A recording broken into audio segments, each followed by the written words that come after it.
Welcome back to another story on Infidelity Tales Lab. Before we begin, tell us, where in the world are you watching from? Now, let's dive into today's story. I should have known something was wrong the moment Lisa's hands started trembling against Monica's belly. But then again, I should have noticed a lot of things about my wife over the past 8 months that I'd been too blind, too trusting, too fucking stupid to see. Let me back up. My name is Alex Rodriguez. And until 3 weeks ago, I thought I had the perfect life. 15 years married to Lisa, a brilliant obstetrician who saved lives for a living and came home every night with stories that made me feel proud to be her husband. We had our dream house in Westchester, 2 cars in the driveway, and enough money in the bank to sleep soundly. No kids yet. Lisa always said her career came first, and I respected that. I love that about her, actually. Her ambition, her dedication, the way she could make life-or-death decisions without breaking a sweat. I run a successful construction business that my father started in the 80s. Rodriguez and Sons Construction.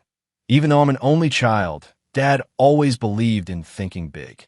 We specialize in high-end residential projects, the kind where wealthy clients trust you with million-dollar renovations and don't blink at the invoices. I learned early that in business, reputation is everything, and betrayal is unforgivable. Dad drilled that into me from the time I could hold a hammer. Alex, he'd say, forgive a man's mistakes, but never forgive his lies. Lies are at everything they touch. Monica, my younger sister, had been the family's golden child until she married David 2 years ago. David's a decent enough guy, works in tech, makes good money, treats Monica well enough. They've been trying for a baby since their honeymoon, and when Monica finally announced her pregnancy last December, the whole family celebrated like we'd won the lottery. Mom started knitting baby blankets immediately. Dad began planning the nursery renovation. Lisa threw herself into being the doting sister-in-law, offering medical advice and pregnancy tips at every family gathering.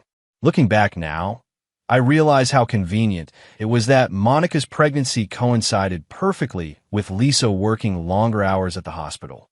High-risk season, she'd explain, coming home at midnight with exhaustion etched into her face. You know how it is in obstetrics? Babies don't follow schedules. I'd kiss her forehead, heat up her dinner, and feel grateful for having such a dedicated wife. The baby shower was Monica's idea, though Lisa insisted on planning it. I know exactly what new mothers need, she'd said, diving into Pinterest boards and vendor catalogs with the enthusiasm she usually reserved for medical journals. The guest list grew from 20 to 50 people. The venue moved from our house to the country club. Lisa spared no expense, and I didn't question it because making Monica happy made Lisa happy, and Lisa's happiness was all that mattered to me. Saturday afternoon, the country club's garden pavilion buzzed with conversation and laughter.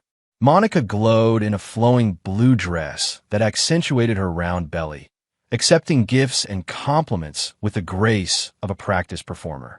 I stood near the refreshment table, making small talk with relatives and friends, nursing a beer and checking my phone occasionally for work emails. David mingled nearby, looking as overwhelmed as most expectant fathers do at these events. Lisa moved through the crowd like she owned it, her doctor's confidence making her the unofficial expert on all things pregnancy-related. She wore an elegant black dress that hugged her curves in all the right places, her dark hair pulled back in a way that showed off the diamond earrings I'd given her for our anniversary. Several guests commented on how lucky Monica was to have a doctor in the family. Lisa smiled and deflected the praise gracefully, but I could see how much she enjoyed being the center of attention. The baby's been so active today, Monica announced to the gathered crowd around 4 o'clock, her hands resting on her belly. Want to feel? Lisa, come here. You'll know if this is normal. Lisa set down her champagne glass and approached with that professional smile she wore when discussing medical matters. The crowd quieted, leaning in with the fascination people always show for pregnancy mysteries. Monica took Lisa's hands and placed them on her belly, just below the ribs where the baby supposedly liked to kick. I watched my wife's face change in real time. The professional smile faltered first, replaced by confusion, then concern, then something that looked like horror. Her hands moved across Monica's belly with increasing urgency, pressing and probing in ways that made Monica step back uncomfortably. "Lisa." Monica's voice carried a note of worry. "What's wrong?" Lisa's face had gone white. She looked around the crowd, then grabbed my arm with fingers that felt like ice. "We need to leave. Now." "What? What?" The question came out louder than I intended, drawing stares from the other guests. "Trust me." Lisa's voice was barely above a whisper, but there was something in her tone I'd never heard before. Pure panic. "We need to go. Right now." She dragged me toward the parking lot, her heels clicking rapidly on the stone pathway. Behind us, confused murmurs rose from the crowd. I caught David's bewildered expression and Monica's face, which had shifted from concern to something that looked almost like fear. "We attended my sister's baby shower," she said. "The baby's moving, feel it." My wife, an obstetrician, placed her hand on her belly. The next moment, she dragged me outside. "Call an ambulance. Now." "What? What?" I demanded, trying to keep up with her frantic pace. "Didn't you notice when you touched her belly?" She continued with a trembling voice. "That was—" She stopped walking and turned to face me, her eyes wide with something between terror and guilt. The words that came next hit me like a physical blow. "That wasn't a baby, Alex. There's no baby. Your sister is wearing a fake pregnancy belly, and I know why because I've been helping her hide the truth for months." I collapsed against a nearest car, my legs suddenly unable to support my weight. The world spun around me as Lisa continued talking, her voice growing stronger as if confessing was lifting a weight from her shoulders. "Monica lost the baby in March. Miscarried at 14 weeks. She begged me not to tell anyone because she couldn't bear disappointing the family. So I helped her fake it. I got her the prosthetic belly, taught her how to wear it, how to make it look real. We thought we could buy time. Maybe she'd get pregnant again quickly and no one would know the difference." My mind struggled to process what I was hearing. "You helped her lie to everyone? To me? To Mom and Dad? To David?" "David knows," Lisa said quietly. "He's been part of it from the beginning. They both begged me to help them keep up the charade until they could figure out what to do. So let me get this straight." My voice was getting louder, anger beginning to replace shock. "My sister, her husband, and my wife have been lying to my face for months about a pregnancy that doesn't exist." Lisa nodded, tears starting to roll down her cheeks. "I'm so sorry, Alex. I wanted to tell you, but I promised Monica." "Promised Monica what? That you make me look like an idiot? That you'd let me get excited about becoming an uncle to a baby that doesn't exist?" I stood up, the full implications beginning to hit me. "Jesus Christ, Lisa, do you have any idea what this means? Mom's been knitting baby clothes. Dad's been building a crib. I've been putting money aside for college funds." But even as I said it, I knew there was something else. Something in Lisa's expression told me the fake pregnancy was just the beginning. "Alex," she said softly, "there's more." That's when I really should have walked away. Should have gotten in my car, driven home, and dealt with this revelation like a rational adult. Instead, I stood there in that country club parking lot and let my wife destroy the rest of my life with a single sentence. "I've been having an affair with David for the past year. The reason Monica lost the baby is because she found out about us, and the stress caused the miscarriage. We've been faking the pregnancy to hide the affair and to give David and me time to figure out how to leave our marriages without destroying both families at once." The sound that came out of my mouth wasn't quite human. Somewhere between a growl and a sob. It carried 15 years of love and trust crashing down into nothing. I felt my hands clench into fists, felt a rage building inside me that I'd never experienced before. This wasn't just betrayal. This was calculated, premeditated destruction of everything I cared about. "How long?" The words came out as a whisper. 13 months, Lisa said, not looking at me. "It started at Monica and David's anniversary party last year. We were both drunk, and one thing led to another. It was supposed to be a one-time mistake, but then you decided to destroy 2 marriages instead of being honest." I finished for her. Lisa flinched. "It wasn't like that. We fell in love, Alex. I didn't plan it, and neither did he. We tried to stay away from each other, but we couldn't. And when Monica found out and lost the baby because of it, we knew we had to be more careful. The fake pregnancy bought us time to figure out how to handle this without hurting everyone we care about.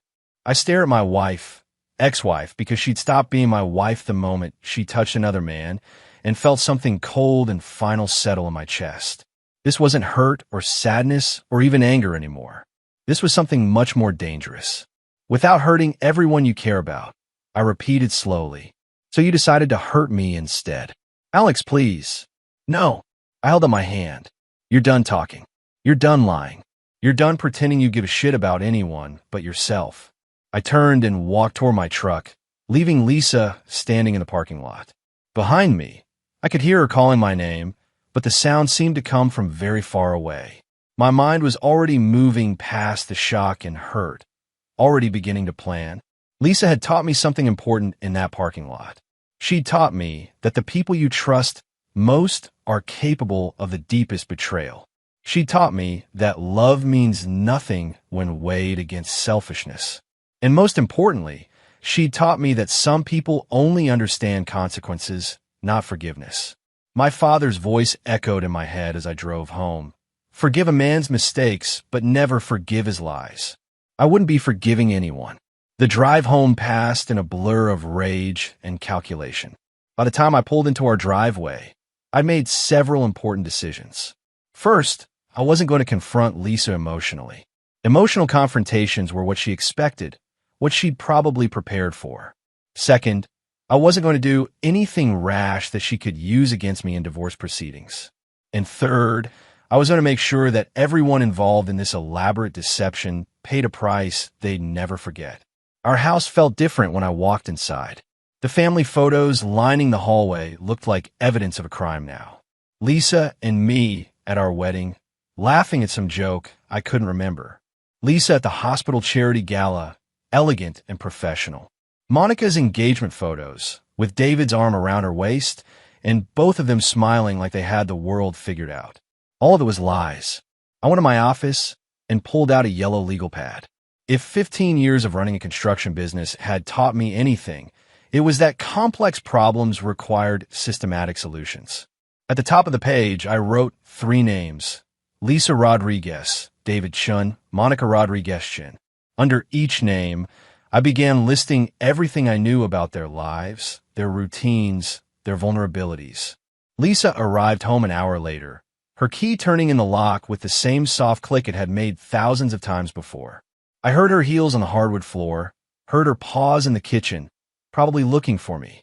When she found me in my office, she was carrying 2 cups of coffee, a peace offering that was about 8 months too late. Alex, she said softly, setting 1 cup on my desk.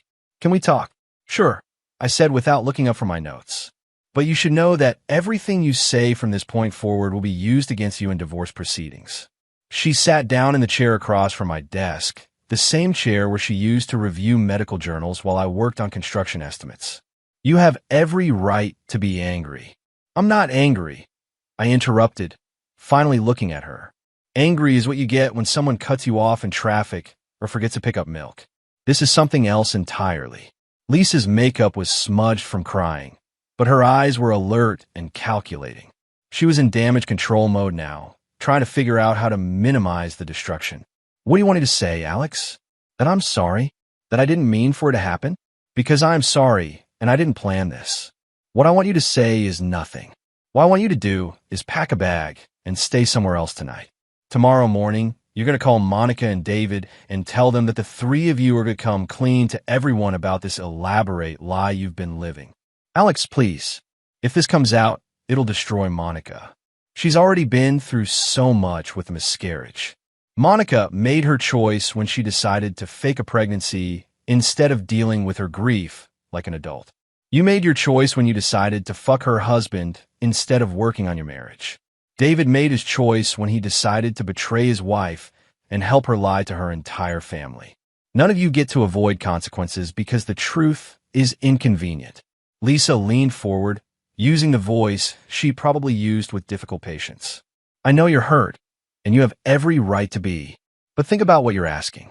If we tell everyone the truth all at once, it'll devastate your parents. It'll humiliate Monica and David. It'll destroy both families. Both families are already destroyed, I said calmly. The only difference is that right now, I'm the only one who knows it. She tried a different approach. What if we did this gradually? What if Monica lost the baby in a few weeks, and then David and I could separate quietly? People get divorced all the time. It doesn't have to be a scandal. I set down my pen and looked at her directly. You want to know what I think, Lisa? I think you're scared. I think you're realizing that your little love affair is about to cost you everything you've worked for. Your reputation, your medical practice, your financial security. I think you're hoping I'll be reasonable and help you manage this crisis like I've managed every other crisis in our marriage. I'm not asking you to. But here's what you don't understand, I continued. I'm not your partner anymore. I'm not your ally. I'm not someone who's going to help you figure out how to minimize the damage from your betrayal. As of today, you and David and Monica are on your own. Lisa's composure finally cracked. Alex, please. I love you. I know you don't believe that right now, but I do. David and I, it's complicated. It's not what you think. It's exactly what I think. You've been fucking my sister's husband for over a year while lying to my face every single day. You helped them fake a pregnancy to cover up an affair that caused a miscarriage. There's nothing complicated about it.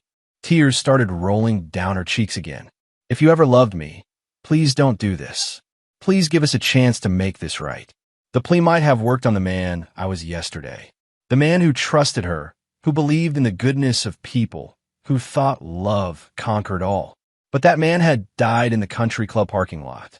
I did love you, I said quietly. More than anything, which is why what you've done is unforgivable. Lisa left that night, taking a single suitcase and her medical bag. She didn't ask where she was going to stay, and I didn't ask. I suspected I already knew. Over the next 3 days, I put my plan into motion. The first step was gathering evidence. Lisa had been careless with her phone bills, and it didn't take much effort to see the patterns.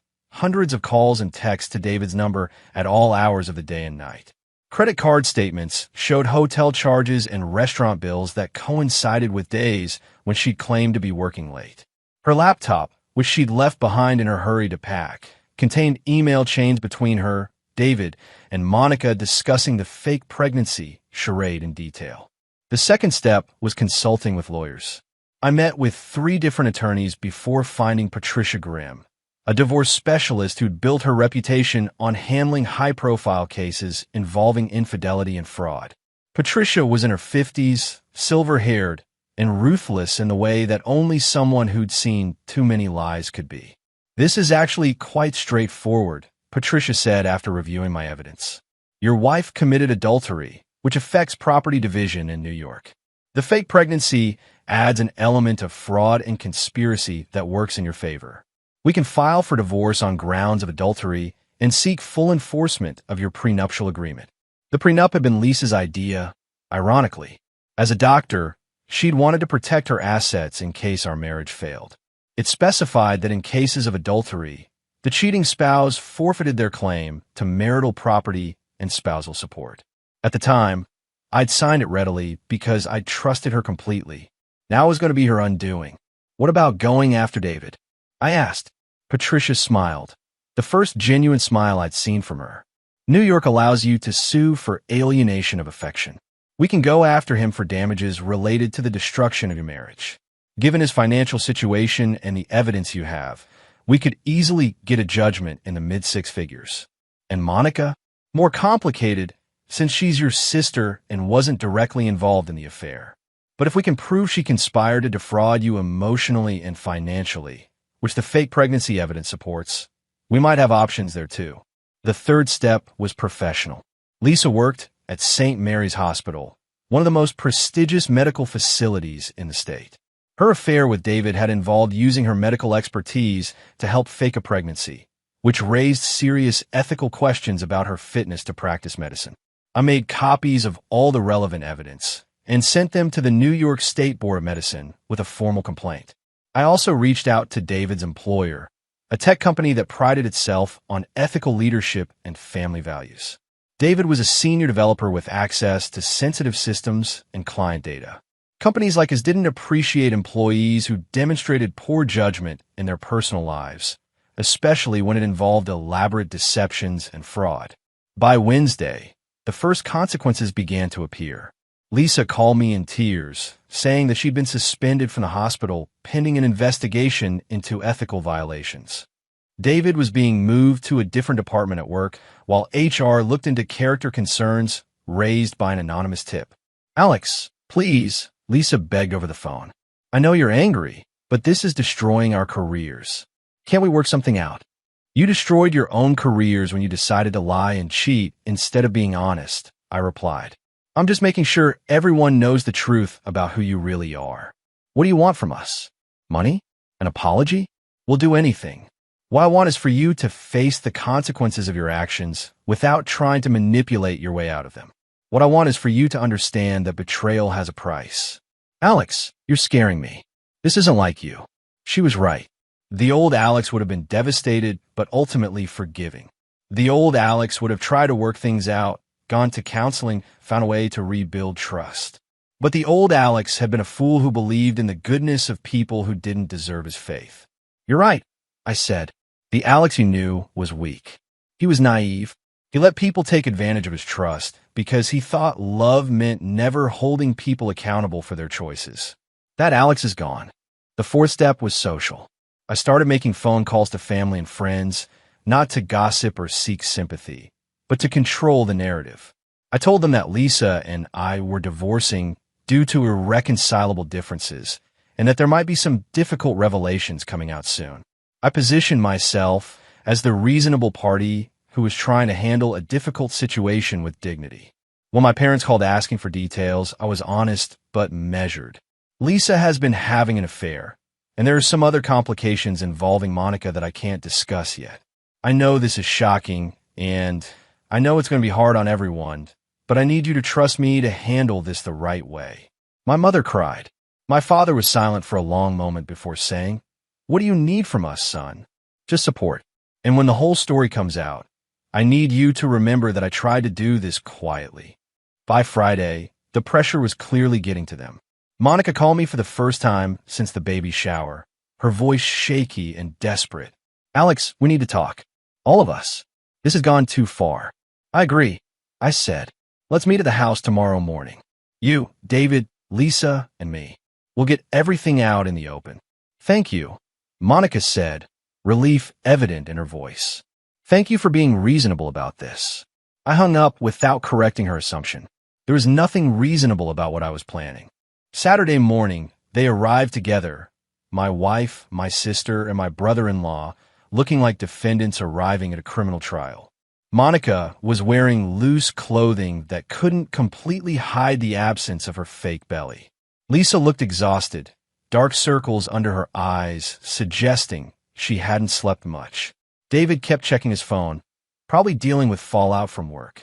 I served coffee and sat across from him at our dining room table, the same table where we'd shared countless family dinners and holiday celebrations. The irony wasn't lost on me. "Before we start," I said, "I want you all to understand something. This isn't a negotiation. This isn't a family meeting where we're going to work through our problems and find a solution that makes everyone happy. This is me telling you what's going to happen next." Lisa opened her mouth to speak, but I held up my hand. "You've all had months to figure out how to handle this situation.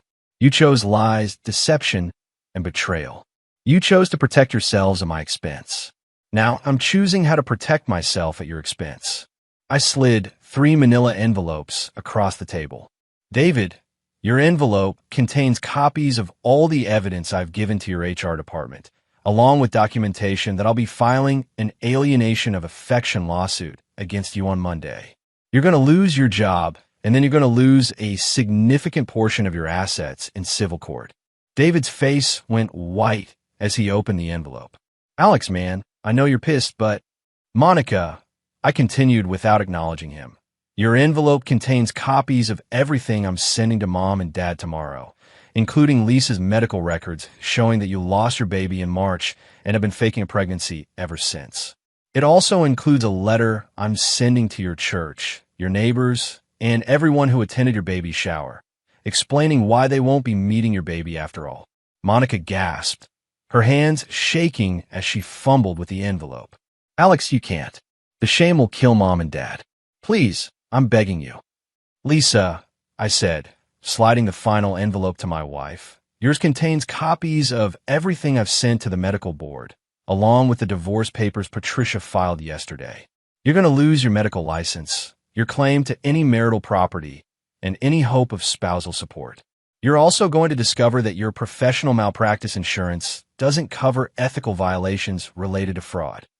Lisa's hands were trembling as she opened her envelope. Alex, this will destroy me.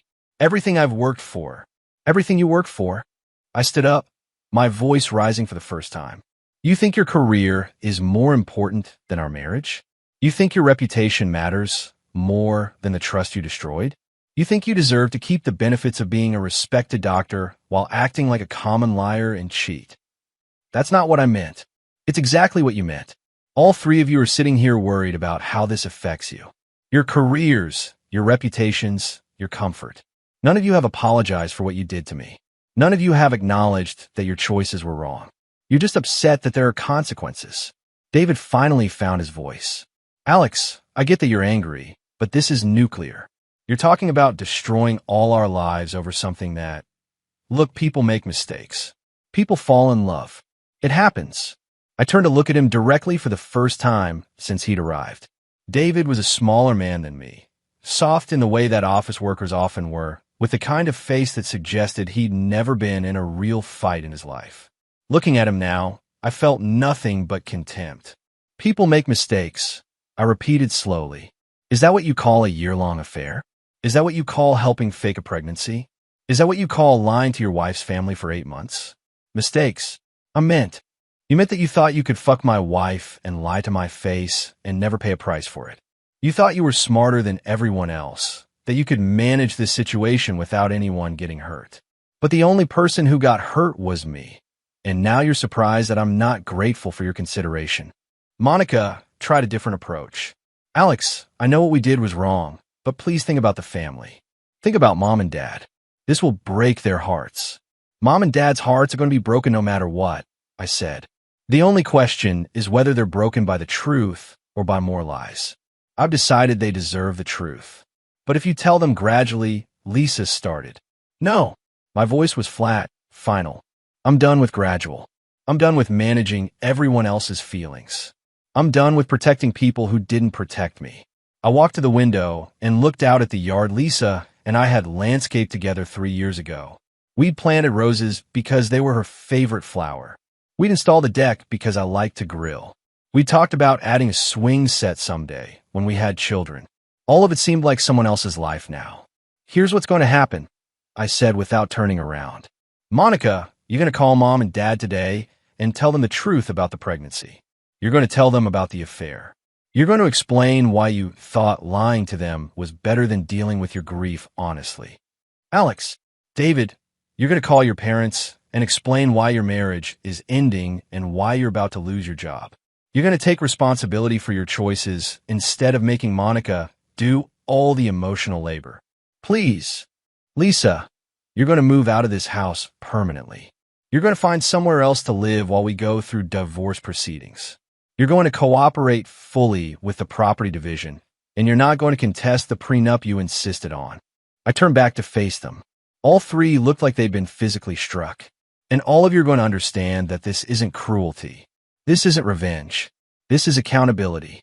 This is what happens when you bet that someone will love you more than they love themselves. Lisa was crying openly now.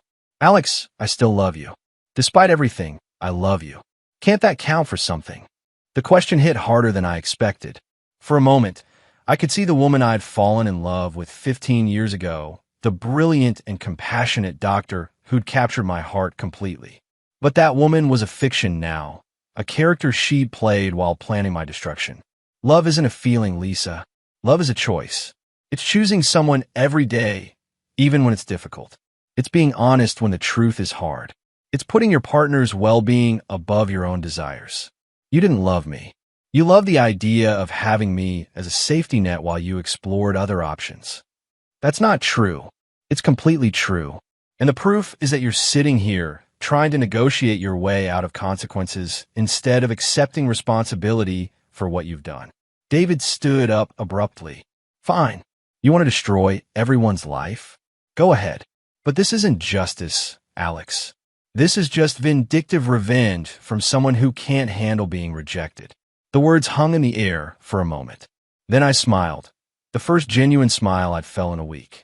Rejected, I repeated. I walked over to David, close enough that he had to look up at me. This isn't about you choosing her over me, David. This is about all of you choosing to lie to me for months while pretending to care about me. This is about you making a fool of me while I worried about your wife's fake pregnancy. This is about Lisa coming home every night and acting like a loving wife while she was planning to leave me for you.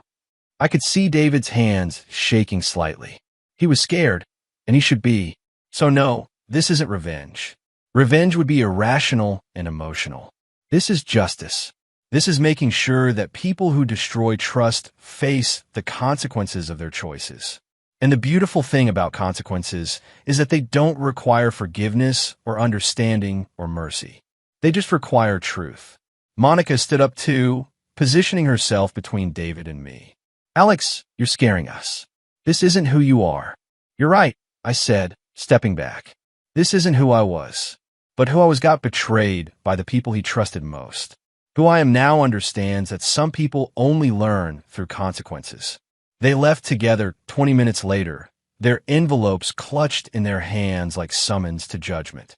I watched through the window as they stood in my driveway, arguing in whispers, probably trying to figure out how to minimize the damage I was about to cause. But I was past the point of caring about their damage control. I was past the point of caring about their feelings or their futures or their regrets. They'd made their choices when they'd thought the consequences would fall on someone else. Now, they were going to learn what accountability felt like. The next 3 weeks unfolded like a carefully orchestrated demolition. I'd spent years watching buildings come down in controlled explosions, and I'd learned that destruction, done properly, was a precise art. You identified the load-bearing structures, placed your charges strategically, and then stepped back to watch gravity do the rest. Monday morning, Monica called our parents. I wasn't there, but my mother called me afterward, crying so hard I could barely understand her words. She lost the baby in March, Alex. In March. And she's been pretending all this time. How could she do that to us? How could she let us get so excited, let us plan and hope and dream when there was no baby? I don't know, Mom, I said honestly. I don't understand how any of them thought this was a good idea. And Lisa, Mom continued, her voice breaking. Lisa knew. She helped Monica lie to us. How could she do that? How could she lie to your face every day for months? I let her cry, offering comfort where I could, but I didn't try to defend Lisa or Monica or David. They'd created this pain themselves, and they could live with the consequences. Dad was quieter when he called later that day. Son, he said, I want you to know that your mother and I support whatever decisions you make about this marriage. We love Lisa, but what she did, that's not something a person comes back from. Thanks, Dad. That means everything to me. Your sister wants to talk to you, he continued. She's been calling here, crying, asking us to intercede. We told her that she made this mess and she needs to face it. By Wednesday, the professional consequences were accelerating. Lisa's suspension became a formal investigation when the medical board received my complaint. The evidence was overwhelming. She'd used her medical expertise to help fake a pregnancy, which violated multiple ethical guidelines about practicing medicine outside of her licensed capacity and participating in fraud. David's situation was even worse. His company had a strict ethics policy that covered employee conduct both inside and outside the workplace. When HR saw the evidence of his year-long affair and participation in elaborate deception, they moved quickly to terminate his employment. In the tech industry, reputation mattered almost as much as skill, and David's reputation was now toxic. Patricia called with updates on the legal front. The divorce is proceeding exactly as expected. Their attorney tried to challenge the prenup, but the adultery clause is ironclad. Lisa's going to walk away with essentially nothing. What about the alienation of affection suit? David's attorney wants to settle. They're offering $50,000 to make it go away. No, I said immediately. We're going to trial. I want everyone to see exactly what this cost me. Patricia paused. Alex, I have to ask, Are you sure about this? 50,000 is real money, and trials are expensive and time-consuming. Sometimes the victory isn't worth the cost. This isn't about money, Patricia. This is about making sure that actions have consequences. David needs to understand that destroying someone's marriage isn't a mistake you can write a check to fix. Understood. We'll reject the settlement offer. The social consequences were perhaps the most devastating for Monica. Word spread quickly through our extended family and social circle. The baby shower guests felt humiliated and manipulated. Church members were shocked that Monica would fake a pregnancy and involve them in the deception. Neighbors who'd been watching her belly grow with interest now whispered when she walked by. Mom told me that Monica had basically become a hermit, afraid to leave the house because of the stares and whispers. She keeps saying she just wanted more time. Mom said, time to grieve, time to get pregnant again, time to figure out how to tell us she'd lost the baby. But Alex, 8 months of lying isn't buying time. That's living in a fantasy. The hardest part for me was watching how the revelation affected my parents. Dad had torn down the crib he'd been building in his workshop, throwing the pieces in the trash like they were contaminated. Mom had packed away all the baby clothes and blankets she'd been accumulating, unable to look at them without crying. It's not just the lying, Mom explained when I visited her on Thursday. It's that they made us complicit in it. Every time we talked about the baby, every time we made plans or bought gifts or told our friends about becoming grandparents, we were participating in their lie without knowing it. They used our love against us.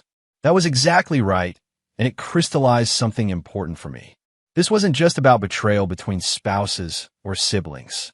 This was about how their selfishness had contaminated every relationship it touched. Lisa tried one more time to negotiate on Friday, showing up at my office unannounced while I was reviewing blueprints for a new project. She looked terrible, dark circles under her eyes, her hair unwashed, wearing the kind of casual clothes she usually reserved for sick days. Alex, please, she said, sitting down across from my desk without being invited. We need to talk about this rationally. I set down my blueprints and looked at her. There's nothing to talk about, Lisa. The lawyers are handling everything from here. The medical board is going to revoke my license, she said, her voice barely above a whisper. 20 years of training and practice gone. I'll never be able to work as a doctor again. Probably not, I agreed. David lost his job. He's not going to be able to find another one in tech with this on his record. We're both going to have to start over completely. That's the idea. Lisa leaned forward, desperation making her voice stronger. What do you want, Alex? Really, what do you want? If it's an apology, I'm sorry.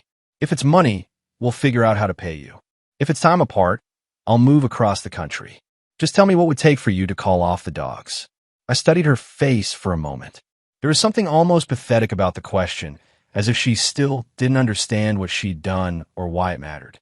What I want, I said slowly, is for you to face the consequences of your choices without trying to manipulate your way out of them. What I want is for you to understand that trust, once broken, can't be repaired with apologies or promises or negotiations. But Alex, what I want, I continued, is for David to understand that destroying someone's marriage for your own pleasure has a price.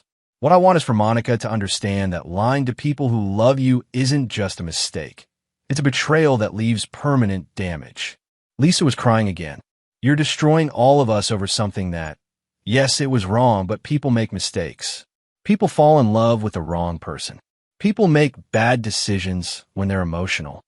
Stop calling a mistake, I said, my voice getting harder. A mistake is backing into a parked car. A mistake is forgetting someone's birthday. What you did was a series of deliberate choices made over more than a year. You chose to start an affair. You chose to continue it. You chose to help fake a pregnancy. You chose to lie to my face every single day while planning to leave me for another man. I was going to tell you. When? After David divorced Monica? After you'd figured out how to protect your assets? After you'd found a way to make me look like the bad guy for not understanding your true love? Lisa couldn't answer that because we both knew the truth. She would have kept lying for as long as it served her purposes. The difference between us, I said, standing up to signal that the conversation was over, is that I'm not pretending this is anything other than what it is. I'm not calling it justice or righteousness or doing what's best for everyone. I'm destroying your life because you destroyed mine, and I want you to understand that actions have consequences. This isn't who you are, Alex, Lisa said, standing up too. The man I married was kind and forgiving, and the man you married was naive and trusting and willing to be taken advantage of by people he loved. I interrupted. That man believed that marriage meant partnership and honesty and loyalty. You taught me that I was wrong about all of that. I walked to the door and opened it. The man you married is gone, Lisa. You killed him the moment you decided that your happiness mattered more than his trust. She left without another word, and I knew it would be the last time we'd speak directly. 2 weeks later, the final pieces fell into place. The medical board formally revoked Lisa's license to practice medicine. David's alienation of affection case went to trial, and the jury awarded me $150,000 in damages. Not because they thought that was what my marriage was worth, but because they wanted to send a message about the cost of deliberately destroying families. Monica and David's marriage ended in a quiet divorce that made the local newspaper's public record section. She moved back in with our parents temporarily, while David left town entirely, probably hoping to start over somewhere his reputation hadn't followed him. Lisa found work as a medical consultant for an insurance company, reviewing claims and writing reports for a fraction of what she'd made as a practicing physician. She was living in a studio apartment across town, driving a 10-year-old Honda instead of her BMW, shopping at discount stores instead of the boutiques she'd preferred. I saw her once at the grocery store, 3 months after the divorce was finalized. She looked older, worn down by the weight of consequences she'd never expected to carry. When she noticed me in the cereal aisle, she started to approach, then seemed to think better of it. She turned away and disappeared around the corner, probably hoping to avoid another confrontation. But I wasn't interested in confrontation anymore. The anger that had driven me for months was gone, replaced by something more like satisfaction. Not happiness. I wasn't sure I'd ever be happy in the same way again, but the solid contentment that comes from seeing justice done. 6 months later, I was in a better place than I'd expected. The construction business was thriving, partly because word had gotten around about how I'd handled my difficult situation. Other contractors and clients respected the fact that I'd stood up for myself without breaking any laws or doing anything that could come back to hurt me professionally. My parents had recovered from the initial shock and were treating me with a new kind of respect. Dad started asking for my advice on business decisions he'd always handled alone. Mom included me in family planning conversations she'd previously managed herself. They'd learned that their youngest son was stronger than they'd realized. Monica, and I hadn't spoken since that day in my dining room, but Mom told me she was seeing a therapist and trying to figure out how to rebuild her life. I didn't wish her ill, but I didn't wish her well either. She was dealing with the consequences of her choices, same as everyone else. Patricia called with news that David had declared bankruptcy and moved to another state. His financial situation is pretty dire, she said. Lost his job, lost his divorce settlement, lost the alienation judgment, and apparently his family has cut him off financially. Good, I said. He earned every bit of it. Any regrets about how hard you went after them? I thought about it for a moment. No, they made choices that destroyed my life without caring about the consequences. I made choices that destroyed their lives while caring deeply about the consequences. The difference is that mine were justified. On the 1-year anniversary of the baby shower, I had dinner with my parents. We didn't talk about Monica or Lisa or David. We talked about Dad's retirement plans and Mom's garden and my ideas for expanding the business. Normal family conversation between people who trusted each other. As I was leaving, Dad walked me to my truck. Son, he said, I want you to know that I'm proud of how you handled everything this year. It couldn't have been easy standing up to people you loved when they were trying to take advantage of you. Thanks, Dad. That means a lot. Your mother worries that you've gotten too hard, too unforgiving. She thinks maybe you should consider therapy or counseling or something to help you work through the anger. I looked at my father, this man who taught me about integrity and consequences and never backing down from what was right. I'm not angry anymore, Dad. I'm careful. I'm discriminating about who I trust and why. I'm unwilling to forgive people who aren't sorry for what they've done, only sorry they got caught. Dad nodded slowly. That sounds like wisdom to me. I learned it from you, I said. You always told me to forgive mistakes, but never forgive lies. Lisa and Monica and David weren't making mistakes. They were making choices. And choices have consequences. I drove home to my empty house, which no longer felt empty, but peaceful. I'd learned important lessons over the past year. I'd learned that love without trust was worthless. I'd learned that forgiveness without accountability was enabling. I'd learned that some people only understood consequences, not kindness. Most importantly, I'd learned that standing up for yourself wasn't cruelty, even when it hurt people you'd once cared about. Sometimes the kindest thing you could do for someone was to let them face the full weight of their choices without cushioning the blow. Lisa had taught me that people were capable of profound betrayal while maintaining the pretense of love. Monica had taught me that family loyalty had limits. David had taught me that some men would destroy anything they could get away with destroying. But I taught them something too. I taught them that actions have consequences. I taught them that trust, once broken, couldn't be repaired with excuses or apologies or time. I taught them that some people refuse to be taken advantage of, no matter how much they'd once loved you. The baby shower revelation had destroyed my old life completely, but it had also given me something valuable. The knowledge that I was stronger than I'd ever imagined, and that I deserved better than people who would lie to my face while planning my destruction. I never forgave them. I never took any of them back. And I never regretted any decision I'd made in response to their betrayal. Some people called me harsh. Some people said I'd gone too far.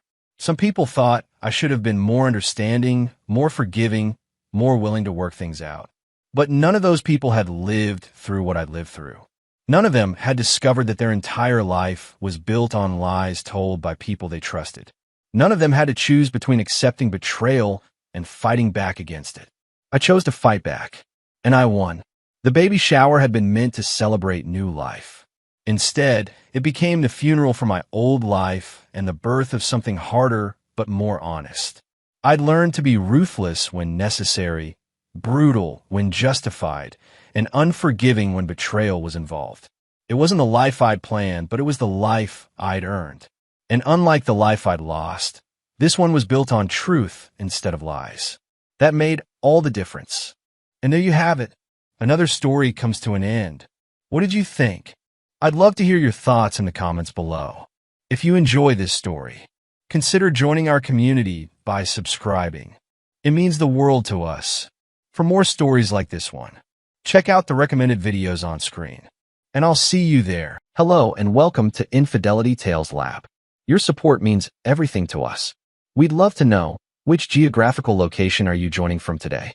At home? On the go? Share with us below. Now, let's dive into today's story. Chapter 1. Final Farewells. Dominic Renner stared at his phone, the name, Dad, fading as the screen went dark. His father was dead. A heart attack, they said. Quick and painless. Dominic knew better. Nothing about Spencer Renner's life had ever been quick or painless. Running his palm over the smooth mahogany of his desk, Dominic gazed through the floor-to-ceiling windows of his office at the Boston skyline. At 42, he'd built an empire in private security that his father, a hardened Marine turned construction worker, had never fully understood. Another late night? His wife Audrey appeared in the doorway, her sleek blonde hair cascading over her shoulders. After 15 years of marriage, she still moved with the grace that had first caught his attention at a charity gala. He'd been providing security. She'd been serving champagne and ambition in equal measure. My father died. The words felt hollow. Oh, a beat passed. When's the funeral? I need to arrange it. Dominic stood, already mentally cataloging what needed to be done. I'll be heading to Vermont tonight. Probably be there a few days. A shadow crossed Audrey's face. But the Westfields party is this weekend. We've been planning for months. Your contacts will all be there. My father is dead, Audrey. You haven't spoken to him in what, 3 years? She stepped closer. You've complained about him your entire life. Now suddenly you're dropping everything. Dominic's jaw tightened. He was still my father. And I'm your wife. We have plans, responsibilities, opportunities. Her hand slid up his arm. Send flowers. Make a donation. But you don't need to upend our lives for a man who never approved of them. Dominic gently removed her hand. I'm going to Vermont. I'll be back when it's done. He packed methodically, dark suits, dress shirts, the watch his father had given him when he graduated high school. The only thing Spencer had ever given him that mattered. As he loaded his suitcase into the Audi, Audrey appeared in the garage doorway. This is a mistake, Dom. He looked at her, really looked, and for a moment saw something unfamiliar in her eyes. Something calculating. Maybe, he acknowledged. But it's mine to make. The 4-hour drive north gave him time to think.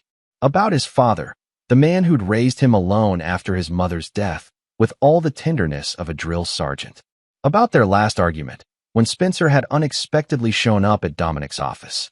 You've got fancy suits now, but you're still that scrawny kid who needed my help, Spencer had growled.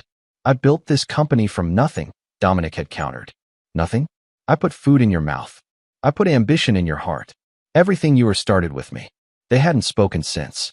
And now, as Dominic pulled into Shelburne, Vermont, population 7,717, he wondered if his father had been right. The funeral home was exactly as he expected, tasteful, subdued, overpriced. The director, Mr. Calloway, guided him through options with practiced solemnity. Your father was well respected in the community, Calloway offered. Military honors would be appropriate. Yes, Dominic agreed. And I want his friends from the construction company invited. Open bar afterward. When his phone buzzed with Audrey's name, he sent it to voicemail. By midnight, he'd secured the church, arranged for the casket, and drafted an obituary. In his father's sparse living room, surrounded by fishing trophies and military commendations, Dominic finally allowed himself a moment to feel. Not grief, exactly. Something more complex. Regret, perhaps. For words unsaid. For the stubborn pride they'd shared. His phone buzzed again. Audrey. 3 days, Dom. That's all I'm asking. Reschedule it. Your father won't care. He didn't respond. Chapter 2. Duty Bound. The second day in Vermont brought unexpected discoveries. In his father's bedroom closet, behind rows of flannel shirts and worn jeans, Dominic found a small fireproof safe. The combination, his birthday, opened easily. Inside, discharge papers from the Marines, a deed to the house, an envelope of cash totaling $32,677, and a handwritten letter dated 3 weeks earlier. Dominic, if you're reading this, I'm gone. Probably for the best. Doctor says my heart's failing. Stubborn things finally giving out. I wasn't a good father. Too much Marine, not enough dad. But I was always proud, even when I couldn't say it. That security company of yours, you built something real. Something that helps people. I bragged about you to anyone who'd listen. The money's for whatever you need. No strings. No lectures. Spencer Renner USMC, retired. Dominic read it twice, then folded it carefully into his pocket. His phone rang. Audrey again. What? He answered, his voice tight. The Westfields are asking specifically about you, she said without preamble. Thomas wants to discuss their overseas expansion. This could be worth millions to us, Dom. Thomas can wait. Tell him I'm burying my father. I already did. He doesn't care. This is business, not a social call. Dominic's grip tightened on the phone. Then tell him I don't care either. You're being irrational. All of this for what? A funeral no one will attend. The words hit harder than she probably intended. I'll be there, he said finally. That's enough. The rest of the day passed in a blur of arrangements. The funeral home, the florist, the caterer for the modest reception. Each task anchored him, gave structure to the shapeless grief he couldn't quite access. That evening, he found himself at McSorley's, his father's favorite bar, a no-nonsense establishment that hadn't changed its decor since the 1970s. You're Spencer's boy, the bartender said, sliding a whiskey across the scarred wooden bar. He talked about you all the time. Did he? Dominic asked, genuinely surprised. Oh yeah. My son, the big-shot security expert. That Boston accent of yours might be gone, but he made sure everyone knew where you came from. The idea that his father had been proud, had spoken of him regularly, shifted something fundamental in Dominic's understanding of their relationship. His phone vibrated. A text from Audrey, called the funeral home. They can postpone until next Tuesday. Coming home tomorrow? He stared at the screen, incredulous. She'd gone behind his back. Another message appeared. Don't be angry. I'm trying to help. The Westfields won't wait. And Spencer certainly won't mind. Dominic typed a single word, no. Then he turned off his phone. In the morning, his third day in Vermont, the reality of his father's absence settled over him like a physical weight. He moved through the house, touching objects that held memories. The shotgun they'd used hunting, the toolbox from their construction days, the battered copy of The Old Man and the Sea his father read yearly. He met with Pastor Reynolds, selected readings, chose pallbearers from his father's construction crew and Marine buddies. By afternoon, everything was arranged. The funeral would be tomorrow. Simple, dignified, as his father would have wanted. When he finally turned his phone back on, the voicemails and texts piled up, all from Audrey, all increasingly urgent. He ignored them and drove back to the house that was now his. As evening fell, he sat on the porch with a glass of his father's whiskey. The same porch where Spencer had taught him to clean a fish, to change a tire, to throw a proper punch. You defend what's yours, his father had always said. No matter what. Dominic sipped the whiskey and watched the sunset paint the green mountains gold. Something had shifted in him over these 3 days. A recalibration. A return to foundations. His phone rang again, Audrey. This time, he answered. The funeral's tomorrow, he said before she could speak. I'll be home the day after. I've already told the Westfields you'll be at the meeting, she replied, her voice tight with anger. I had to practically beg Thomas. That's your problem, Dominic interrupted. Not mine. Do you have any idea what I've had to deal with here? While you're playing the dutiful son to a man who treated you like dirt. You don't know anything about my father. The calm in his voice surprised even him. Or about me, apparently. I know you're throwing away everything we've worked for. Everything I've worked for. The phrase caught him off guard. You've worked for? But she was already moving on. Just come home, Dom. Now. Tonight. We'll figure out the funeral later. No. A sharp intake of breath on the other end. If you do this, if you choose them over me, don't expect things to be the same when you get back. I don't. He ended the call and went inside to press his funeral suit. Chapter 3. Ashes and Revelations. The ceremony was larger than Dominic expected. His father, gruff, hard-edged Spencer Renner, had apparently touched more lives than he'd realized. Construction workers, Marines, fishing buddies, even the librarian who'd set aside new thrillers for him every month. Dominic delivered the eulogy with steady composure, speaking of duty, honor, and the complicated love between fathers and sons. When the honor guard fired their salute and presented him with the folded flag, he felt a surge of pride mingled with regret. At the reception, he shook countless hands, heard countless stories about his father's quiet generosity. How Spencer had rebuilt Mrs. Abernathy's porch for free after her husband died. How he'd paid for Joey Mason's technical college when the boy's family couldn't afford it.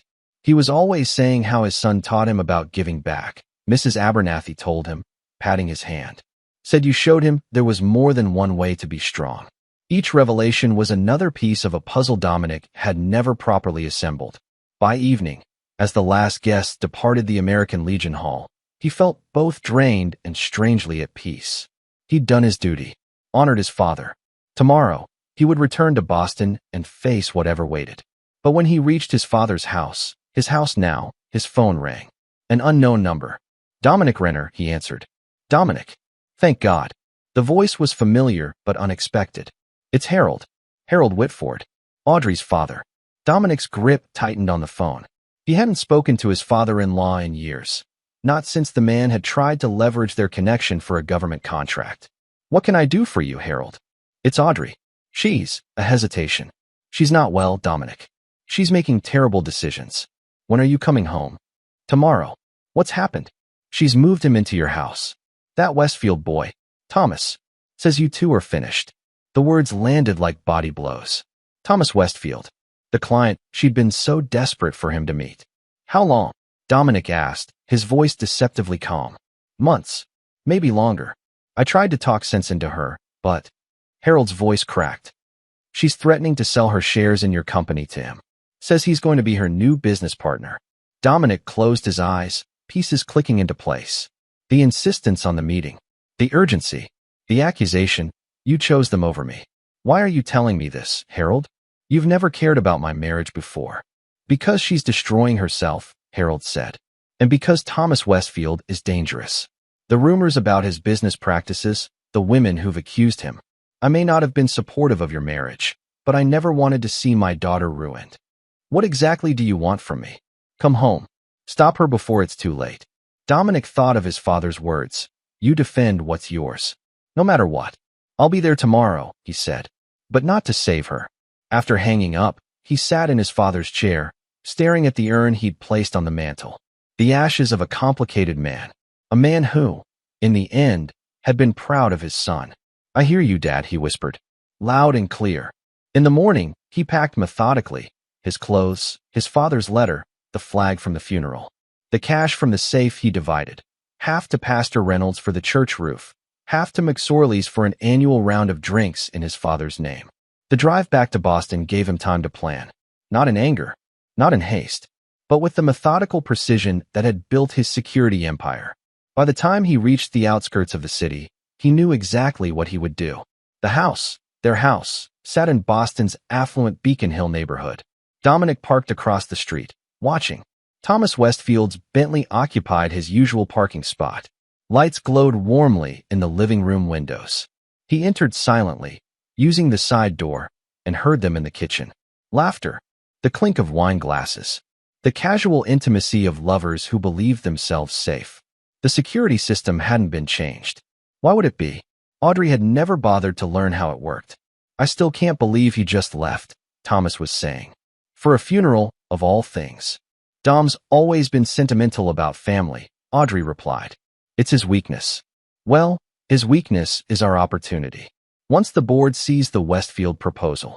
Dominic stepped into the kitchen doorway. Why wait? I'd love to hear it now. The shock on their faces would have been comical under different circumstances. Audrey's wine glass slipped from her fingers, shattering on the marble floor. Dom, she stammered. I didn't expect. Clearly, his gaze shifted to Thomas, tall, polished, visibly uncomfortable. Mr. Westfield, you're in my home. Thomas recovered quickly, smoothing his tailored shirt. Dominic, this is awkward, I know, but Audrey explained the situation. Did she? Dominic leaned against the doorframe, deceptively casual. What situation would that be, exactly? Don't play games. Audrey snapped, her shock transforming to anger. You chose them over me. You made your priorities clear. Them, Dominic repeated. My dying father. His funeral. That's the them you're referring to. You know what I mean. The Westfield account. Our future. And you threw it away for a man who barely acknowledged you. Dominic smiled without humor. You're right about one thing, Audrey. I did make my priorities clear. He turned to Thomas. You should go. Now wait a minute, Thomas began. Audrey and I have plans. Plans that require my company, Dominic finished. My contacts. My expertise. He stepped closer, and something in his expression made Thomas retreat slightly. Those aren't yours to take. Dom, be reasonable, Audrey pleaded. We can work something out. A civilized dissolution.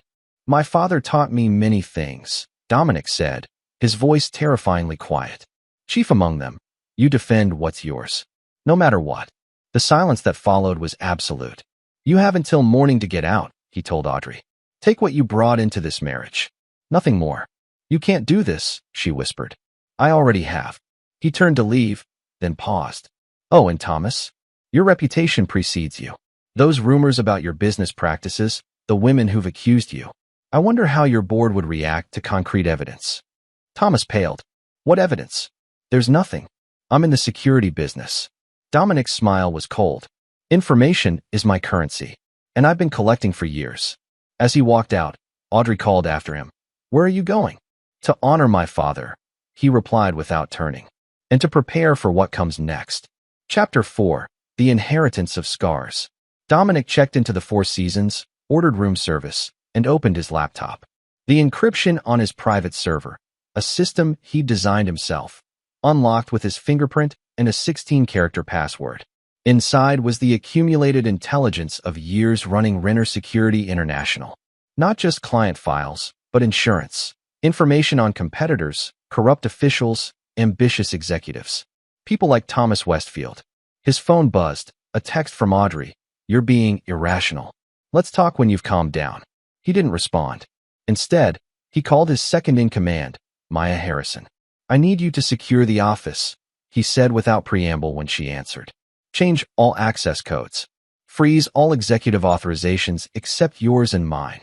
Something I should know about, boss? Maya's voice was calm. In 5 years working together, he'd never heard her panic. Audrey's been compromised, and she'll likely try to access sensitive information. A beat of silence. Understood. Consider it done. And Maya? Schedule an emergency board meeting for tomorrow morning. 8 a.m.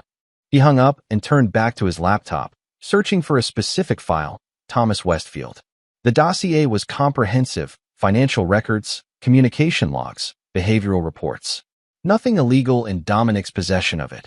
Westfield had applied to be a client 3 years earlier, triggering Renner Securities' standard background investigation. What they'd uncovered had led Dominic to reject the application. Now, those same findings would serve a different purpose. His phone rang again. Harold Whitford. What happened? Harold demanded. Audrey's hysterical, saying you threatened her and Thomas. I gave her until morning to leave my house, Dominic replied evenly. Hardly a threat. This isn't what I wanted when I called you. What did you want, Harold? For me to beg? To forgive her? To pretend none of this happened? I wanted you to save her from herself, not throw her to the wolves. She chose the wolves, Dominic said. I'm just making sure they don't get what belongs to me in the process. After hanging up, he stared at the Boston skyline through the hotel window. The city lights blurred as his focus turned inward to memories long suppressed. His mother's funeral when he was 10.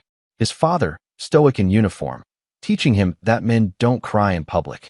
The lean years afterward, when Spencer worked double shifts to keep food on the table. The arguments when Dominic chose college over the Marines. The grudging pride when his security firm landed its first major contract. And Audrey, always Audrey, pushing him to want more, be more, achieve more, never satisfied with what they had.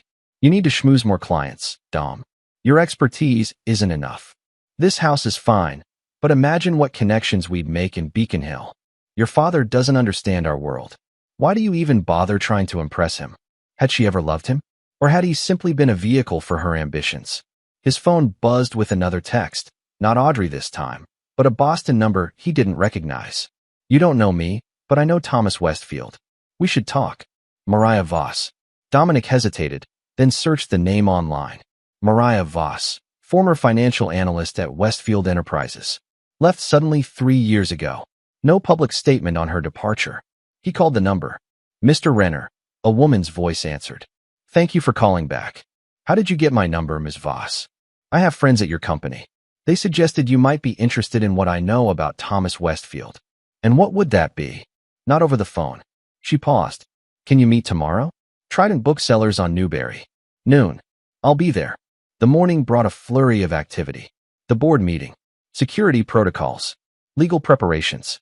When Dominic entered the Renner Security International headquarters, the atmosphere was tense. Word had spread, though not the details. The boardroom fell silent as he entered. 7 members, including Maya. No Audrey. Thank you for coming on short notice, he began, his voice steady. As of this morning, I am initiating Article 7 of our operating agreement. Murmurs around the table. Article 7. Protection against hostile takeover. Audrey Renner's access to all company systems, files, and facilities is hereby revoked. Her voting rights are suspended pending investigation of breach of fiduciary duty. On what grounds? Asked Bernard Walsh, their legal counsel. Dominic slid folders across the table, one to each board member. Evidence that Mrs. Renner has been sharing proprietary information with Thomas Westfield of Westfield Enterprises, violating her non-disclosure agreement and potentially compromising client security. The room temperature seemed to drop. These are serious allegations, Dominic, said Catherine Oakes, their chief financial officer. Is this personal? My marriage is irrelevant to these proceedings, Dominic replied. The evidence speaks for itself. Page 3 details 7 instances of unauthorized access to client files, files pertaining specifically to government contracts that would interest Westfield. The next hour was methodical. Questions, concerns. Eventually, a unanimous vote supporting his actions. As the meeting adjourned, Maya lingered. There's more to this, isn't there? She asked when they were alone. Yes. Dominic checked his watch. And I'm about to find out what. Trident Booksellers was busy with the lunch crowd when Dominic arrived. Mariah Voss was easy to spot, mid-30s, sharp eyes, professional attire. "Thank you for meeting me," she said as he sat across from her. "I've been following your company for years. You've built something impressive." "You didn't ask to meet about my company," Dominic replied. "Tell me about Thomas Westfield." She smiled slightly. Direct. "I appreciate that." She opened her tablet and slid it across the table. 3 years ago, I was analyzing acquisition targets for Westfield Enterprises. I discovered irregularities in how they vetted these companies. "What kind of irregularities?" "They weren't looking for profitable businesses. They were looking for vulnerabilities." She tapped the screen, showing a spreadsheet. Companies with key government contracts. Companies with proprietary technology. Companies with compromised leadership. Understanding dawned. They identify executives with exploitable weaknesses. Exactly. Gambling debts. Affairs. Substance abuse. She met his eyes. Or spouses with ambition beyond their means. Dominic's jaw tightened. Audrey was targeted. "I believe so. When I raised concerns, I was terminated. Threatened with legal action if I spoke out." She took back the tablet. "I've been gathering evidence since then, waiting for the right ally." "What do you want from me?" "Protection. And a platform. Together, we can stop Westfield before he destroys more companies, more lives." Dominic considered her carefully. "You're taking a significant risk approaching me. Lesser risks haven't yielded results." She handed him a small drive. "Everything I have is here. Whether you use it is your decision." As she stood to leave, Dominic asked, "Why me? Why now?" "Because you just buried your father," she said simply. "And men like you, men with something to protect beyond themselves, are rare in our world." The drive contained exactly what she promised. Internal Westfield documents, recorded conversations, financial trails. A methodical campaign to infiltrate and control companies with valuable government contracts, including Renner Security. By evening, Dominic had corroborated enough to be convinced.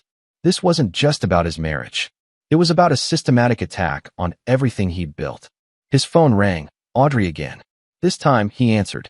"You've gone too far," she said immediately. "The board? Really, Dom? Did you think I wouldn't protect my company?" "Our company," she corrected. "I've been part of Renner Security since the beginning." "As what? Window dressing? A social secretary?" His voice remained calm. "You brought nothing but connections, Audrey. Connections you're now trying to leverage against me." "That's not." "Stop lying." He cut her off. "I know about Westfield's targeting strategy. I know you were approached over a year ago." Silence on the other end. "What I don't know," he continued, "is when you stopped being my wife and became his asset." "You don't understand," she finally said, her voice smaller. "Thomas showed me what we could become. The contracts we could secure. The power we could wield. We already had everything we needed." "No, you had everything you needed. Your company. Your rigid principles. Your approval seeking from a father who couldn't even express basic emotion." Her voice hardened. "What about what I needed? And what was that exactly?" "More. Always more." The naked ambition in her voice was startling. "Do you know what it's like to be constantly hungry? To never feel satisfied?" "I know what it's like to be betrayed," he replied. "By someone I trusted completely." "Don't be melodramatic. This is business." "No, Audrey. This is war." He paused. "And you fired the first shot." After hanging up, Dominic stared at the drive from Mariah Voss. Then at his father's letter, which he'd kept in his pocket since finding it. "I wasn't a good father. Too much Marine, not enough dad. Perhaps he hadn't been a good husband either. Too much security expert, not enough partner." But none of that justified what Audrey and Westfield were attempting. He picked up the phone and called Maya. "How quickly can we implement Operation Firewall?" he asked. "The contingency plan? 24 hours, give or take." She sounded surprised. "Are we under threat?" "Yes," he said, "and it's time we responded accordingly." Chapter 5. The Ghost of Loyalty. Operation Firewall had been designed as a last resort, a complete security lockdown and strategic realignment in case of catastrophic breach. It had never been implemented. Until now. Over the next day, Dominic worked with Maya and a select team to sever all potentially compromised connections. Client files were migrated to new servers. Communication protocols were upgraded. Security clearances were re-verified. And, most importantly, a rumor was strategically leaked to the industry. Renner Security had developed breakthrough encryption technology that would revolutionize government communications. There is no such technology, Maya pointed out as they worked through the night. Westfield doesn't know that, Dominic replied, and he won't be able to resist pursuing it. While the operation progressed, Dominic received an unexpected visitor at his temporary office, a converted conference room isolated from the main systems. Mr. Renner? The receptionist called over the intercom. There's a Spencer Reeves here to see you. Says he's an old friend of your father's. Dominic frowned. The name was unfamiliar. Send him in. The man who entered was in his 60s, with the weathered look of someone who'd spent a lifetime outdoors. Military posture, watchful eyes. Thank you for seeing me, he said, extending a calloused hand. Spencer Reeves. I served with your father in Desert Storm. I don't recall him mentioning you, Dominic said, shaking the hand firmly. No reason he would have. We weren't close after the service. Reeves glanced around the office. Impressive operation you've got here. Spencer was proud. So I've heard. Recently. Dominic gestured to a chair. What can I do for you, Mr. Reeves? Actually, I'm here to do something for you. Reeves sat, setting a worn leather briefcase on his lap. Your father contacted me about 3 months ago. Asked me to hold on to something for him. Said if anything happened to him, I should wait until after the funeral to deliver it to you. From the briefcase, he withdrew a sealed envelope. Spencer said you'd know what to do with it when the time came. Reeves placed it on the desk.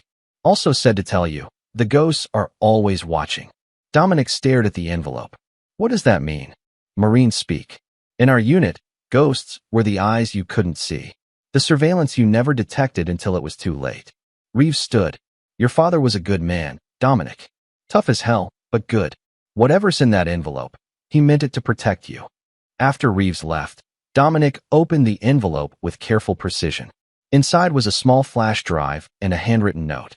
Dominic, if you're reading this, then Reeves kept his word. Good man, Reeves. Been keeping tabs on your company. Impressive work. But something caught my attention 6 months ago.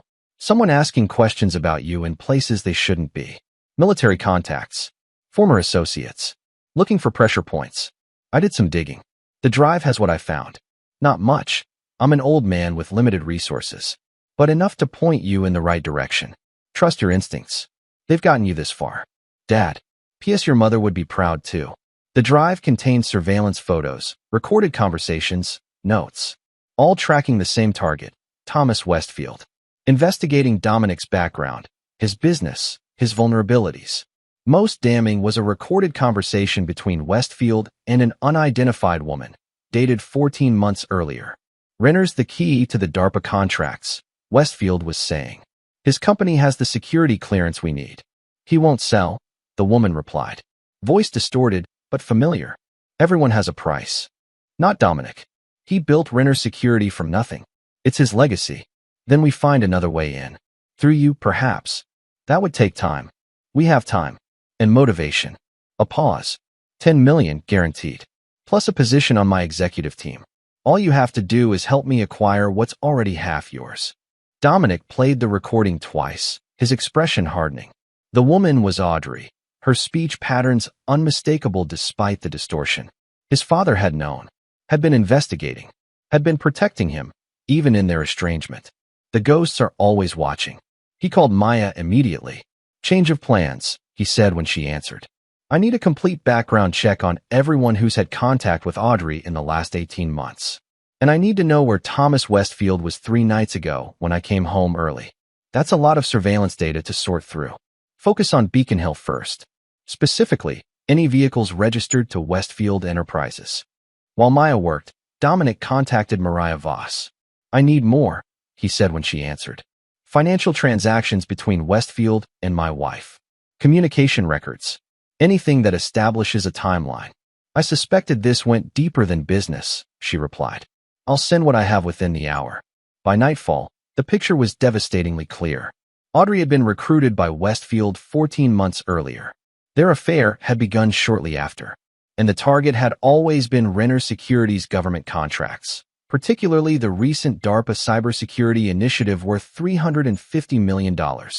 Dominic's phone buzzed with a text from an unknown number. We should talk. For Audrey's sake. Thomas Westfield. He stared at the message, his father's voice echoing in his mind. You defend what's yours. No matter what. He typed back. Boston Harbor Hotel. Bar. 9 p.m. As he waited, Dominic made one final call to Harold Whitford. "Did you know?" he asked without preamble. "Know what?" Harold's voice was wary. "That your daughter was selling my company out from under me. That she's been Westfield's asset for over a year." A heavy sigh on the other end. "Not at first. I suspected something when she started mentioning Thomas at every family dinner. By the time I confirmed it, they were already involved." "Why call me then? Why the concern?" "Because I finally looked into Thomas Westfield myself." Harold's voice dropped. "The man's a predator, Dominic. He uses people, discards them. And Audrey, for all her ambition, is in over her head. So your call wasn't about saving my marriage. It was about saving your daughter from consequences. Can it be both? You were good for her, Dominic. Stable, principled, and boring, apparently." Dominic checked his watch. "It's too late for that now, Harold. But I appreciate the warning." Thomas Westfield was already at the bar when Dominic arrived, nursing what appeared to be an expensive scotch. Tall, polished, radiating the easy confidence of old money. "Dominic," he greeted, standing to shake hands. "Thank you for meeting me." Dominic ignored the offered hand. "Let's skip the pleasantries. What do you want?" Westfield smiled slightly and retook his seat. "Direct. I respect that." He gestured to the bartender for another drink. "I want to resolve this situation amicably, for everyone's benefit." "The situation where you targeted my wife to steal my company." Dominic sat across from him. "That situation? Business is business, Dominic. Nothing personal. Sleeping with my wife feels personal." Westfield's smile faltered slightly. "Audrey made her own choices. With your encouragement, your promises, your manipulation. I prefer to think of it as opportunity." Westfield leaned forward. "She's a remarkable woman. Ambitious, strategic, wasted as a corporate wife. And what happens when you've used her to get what you want? When she's served her purpose?" Something cold flickered in Westfield's eyes. "I take care of my allies.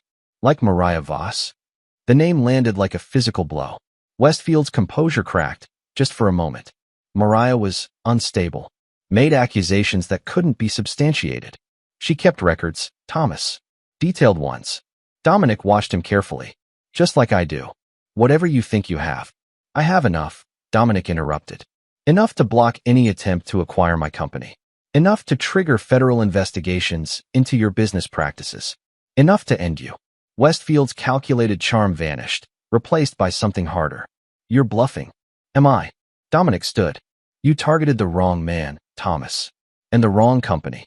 If you go public with accusations, Audrey goes down too," Westfield warned. "Is that what you want?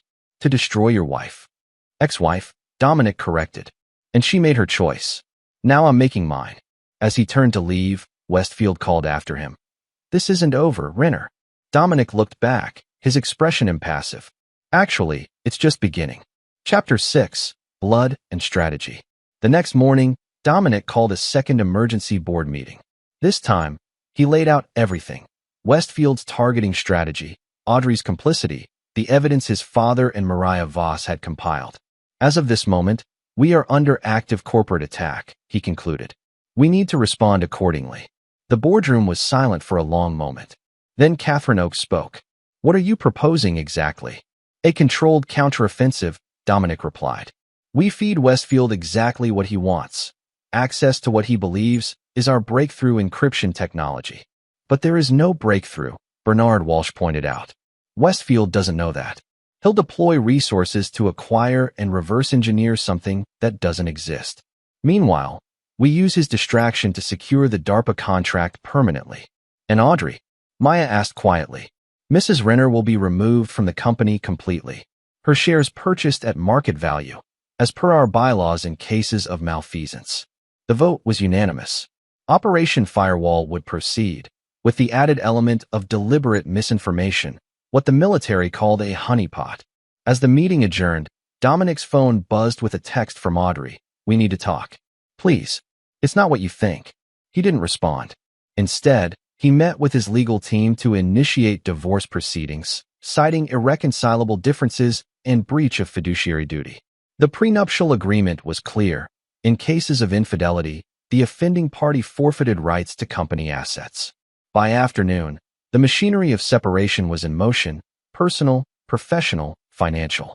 The call from Harold Whitford came as Dominic was reviewing security protocols. "What have you done?" Harold demanded.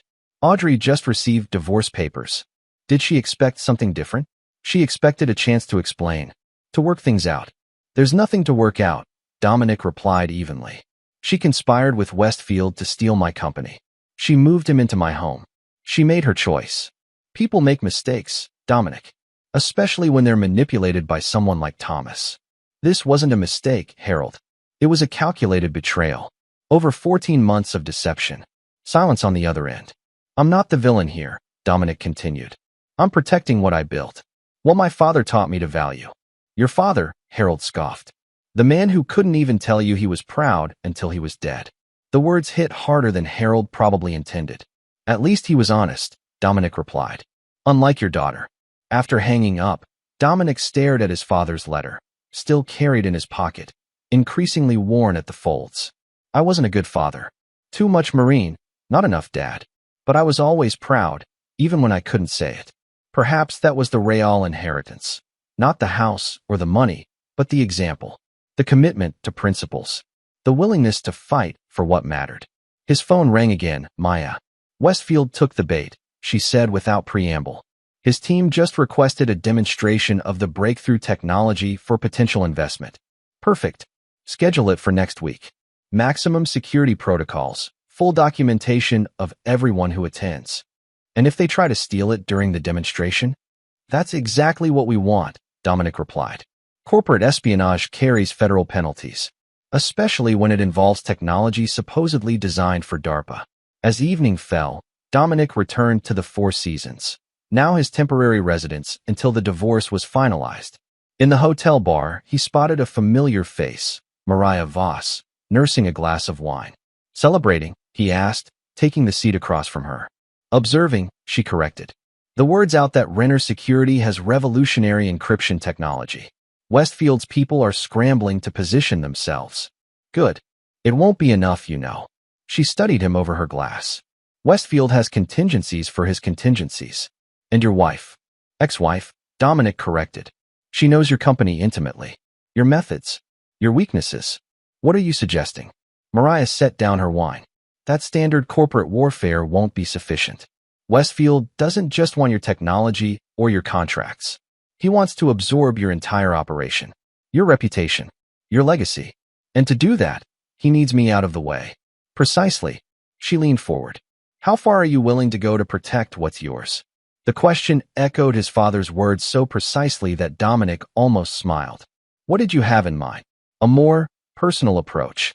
She slid a folder across the table. "Westfield's real vulnerability isn't his business. It's his reputation, his carefully constructed image." Inside the folder were photos, documents, testimonials, evidence of misconduct far beyond corporate maneuvering. Sexual harassment, financial coercion, blackmail. "Where did you get this?" Dominic asked, his voice low. "I wasn't the only one Westfield discarded when I became inconvenient." Her eyes hardened. "There are others, many others, all willing to speak now, with the right protection." Dominic studied the material carefully. Using it would mean crossing a line, moving beyond business into something more personal, more devastating. "Think about it," Mariah said, standing to leave. "But don't take too long. Westfield isn't known for his patience." Alone with his thoughts, Dominic considered his options. The corporate strategy was sound, legal, clean, but potentially insufficient against an adversary willing to use any means necessary. His father's voice again, "You defend what's yours, no matter what." His phone buzzed. Another text from Audrey. "Please, just hear me out. One conversation." This time, he replied, "Tomorrow, 10 a.m. The office." Then he called Maya. "I need everything we have on Thomas Westfield's personal life," he said. "Every scandal, every rumor, every skeleton. Are we changing strategies?" "No, we're expanding them." He paused. "And I need you to arrange a meeting with someone else, Charlotte Westfield, Thomas's wife." "Boss, that's crossing a line." "It's a line Westfield crossed first," Dominic replied, "when he moved into my home." The next morning, Audrey arrived at his office precisely at 10. She looked somehow both defiant and vulnerable, designer clothing contrasting with shadowed eyes. "Thank you for seeing me," she said, taking the seat he indicated. You have 10 minutes, Dominic replied, keeping the desk between them. Use them wisely. I made a mistake, she began. A terrible one. But it wasn't what you think. Enlighten me. Thomas approached me last year, yes. But it was about a potential partnership, not what it became. She twisted her wedding ring. Still worn, Dominic noted. He was persuasive. Showed me projections, opportunities, things we could achieve together. We, Dominic repeated. You and I? Or you and him? All of us. Renner Westfield Security. A global powerhouse. And when did it become more than business? She hesitated. Thomas is attentive. He noticed things, remembered details, made me feel valued. As what? An equal? Or as access to what he really wanted? It wasn't like that. Not at first. She looked down. The affair, it only started 3 months ago. After that argument we had about the Sullivan contract. Dominic remembered. A heated disagreement about accepting a client with questionable ethics, but enormous resources. So because I maintained standards, you found someone who didn't. Because you never listened. Her composure cracked slightly. Everything was always about your principles, your vision, your company. When was the last time you asked what I wanted? What did you want, Audrey? Recognition. Respect. A voice in decisions. Her eyes met his. I built connections for this company. I brought in clients. I entertained and networked and smoothed paths. And still, I was just Dominic's wife to everyone that mattered. For a moment, just a moment, Dominic felt a flicker of understanding. Then he remembered the recording. 14 months. $10 million. The calculated betrayal. 3 minutes left, he said. Make them count. Audrey's expression hardened. I want to negotiate. A clean break. I withdraw all claims to company shares in exchange for a settlement. You have no leverage here, Audrey. The prenup is clear. Your infidelity forfeits any claim. Infidelity has to be proven. And corporate law supersedes marital agreements when it comes to business assets. Dominic almost smiled. Now they were seeing the real Audrey. Calculating, strategic. You have nothing to negotiate with, he said. Your access is revoked. Your allies are exposed. Even your lover is reconsidering his investment in you. What are you talking about? Westfield met with 3 potential replacements yesterday. Young, ambitious women who could provide the same access you promised. The color drained from her face. You're lying. Am I? He slid a folder across the desk, surveillance photos from Renner Security's considerable resources. Thomas Westfield, dining with a succession of attractive professional women. He's upgrading, Audrey. Trading in for a newer model. This doesn't mean anything, she whispered, but her hands trembled as she closed the folder. Your time's up, Dominic said, standing. The divorce proceeds is filed. Your belongings from the house will be delivered to wherever you're staying. I assume that's with Thomas. She stood as well, regaining some composure. You think you've won, but this isn't over. Thomas has resources you can't imagine. So do I. Dominic walked to the door. Resources my father helped me discover. Your father, she scoffed. The man was a tyrant who couldn't express basic human emotion. And you're just like him. Dominic opened the door. No, Audrey. I'm worse. As she left, he felt something shift inside him. The last vestige of the marriage they'd shared falling away, replaced by cold resolve. His phone buzzed with a text from Maya, meeting confirmed. Charlotte Westfield. 2 p.m. The battle lines were drawn. Operation Firewall was in motion. And Dominic Renner, son of Spencer, protector of legacies, was prepared to defend what was his. No matter the cost. Chapter 7. Calculated Risk. Charlotte Westfield met Dominic at a discreet cafe in Cambridge, neutral territory, far from financial districts and corporate surveillance. She wasn't what he expected. Where Thomas projected polished aggression, Charlotte radiated quiet intelligence. Elegant but understated, with observant eyes that assessed him carefully. Mr. Renner, she greeted him, extending a manicured hand. I must admit, your invitation was unexpected. Mrs. Westfield, thank you for meeting me. He took the seat across from her. I appreciate your discretion. Discretion has become something of a specialty. A small, practiced smile. Though I'm curious why the CEO of Renner Security would request a meeting with me rather than my husband. Because this conversation concerns you both. And because I suspect you already know why I'm here. Something flickered in her expression, a calculation. Thomas mentioned negotiations with your company. A potential acquisition. Is that how he described it?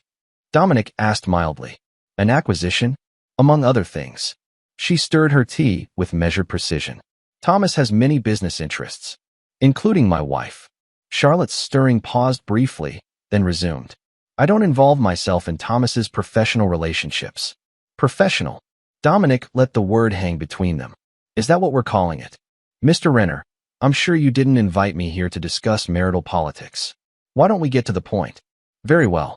Dominic placed a folder on the table, different from the one he'd shown Audrey. This one contained financial records. Your husband's attempt to acquire my company isn't proceeding as he planned.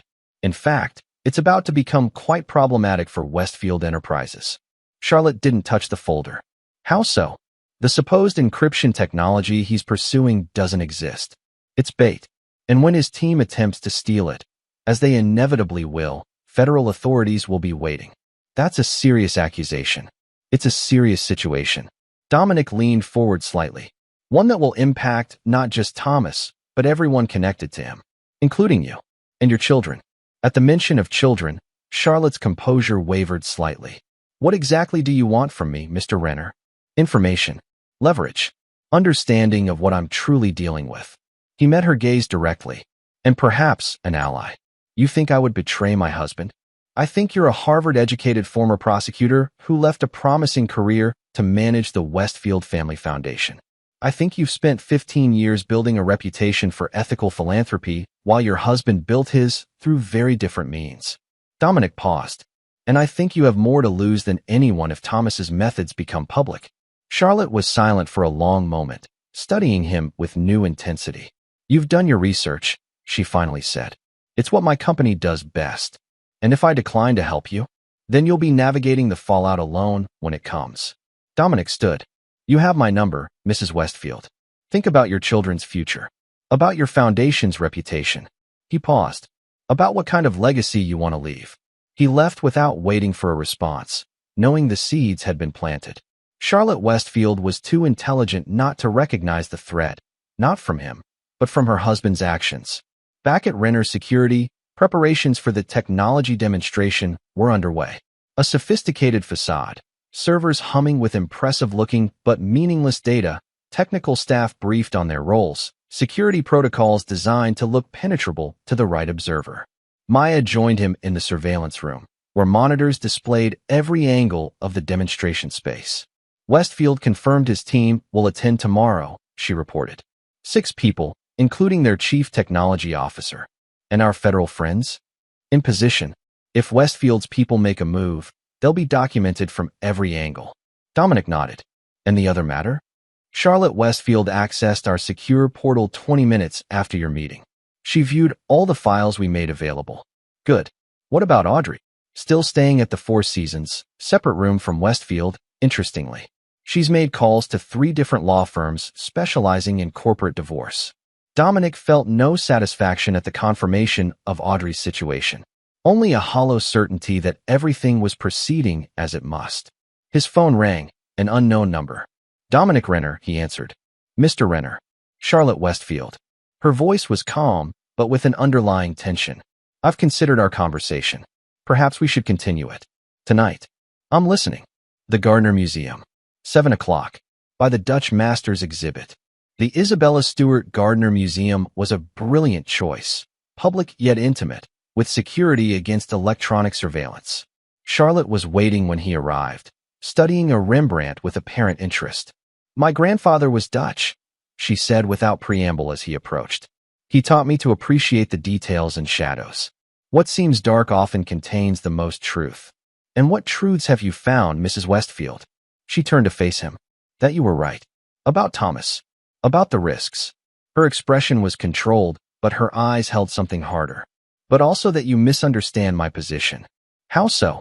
You assume I'm an innocent bystander in my husband's affairs. That I need protection from the fallout. She smiled slightly. I've been managing fallout for 15 years, Mr. Renner.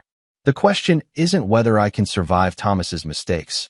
It's whether he can survive mine. The statement shifted Dominic's understanding of her completely. You've been gathering evidence, he realized. Insurance, she corrected. For myself. For my children. For the foundation that bears our name.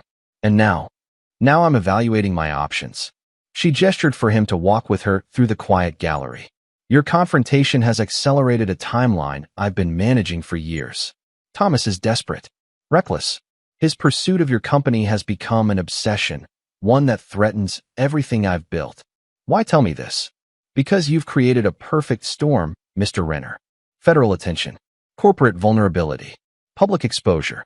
She stopped before another painting, this one showing a stormy sea. And I need to ensure my children and I are on the right vessel when it breaks. Dominic studied her carefully. What are you proposing? A coordinated response. I provide you with everything I have on Thomas's corporate misdeeds, material that ensures your company remains untouchable.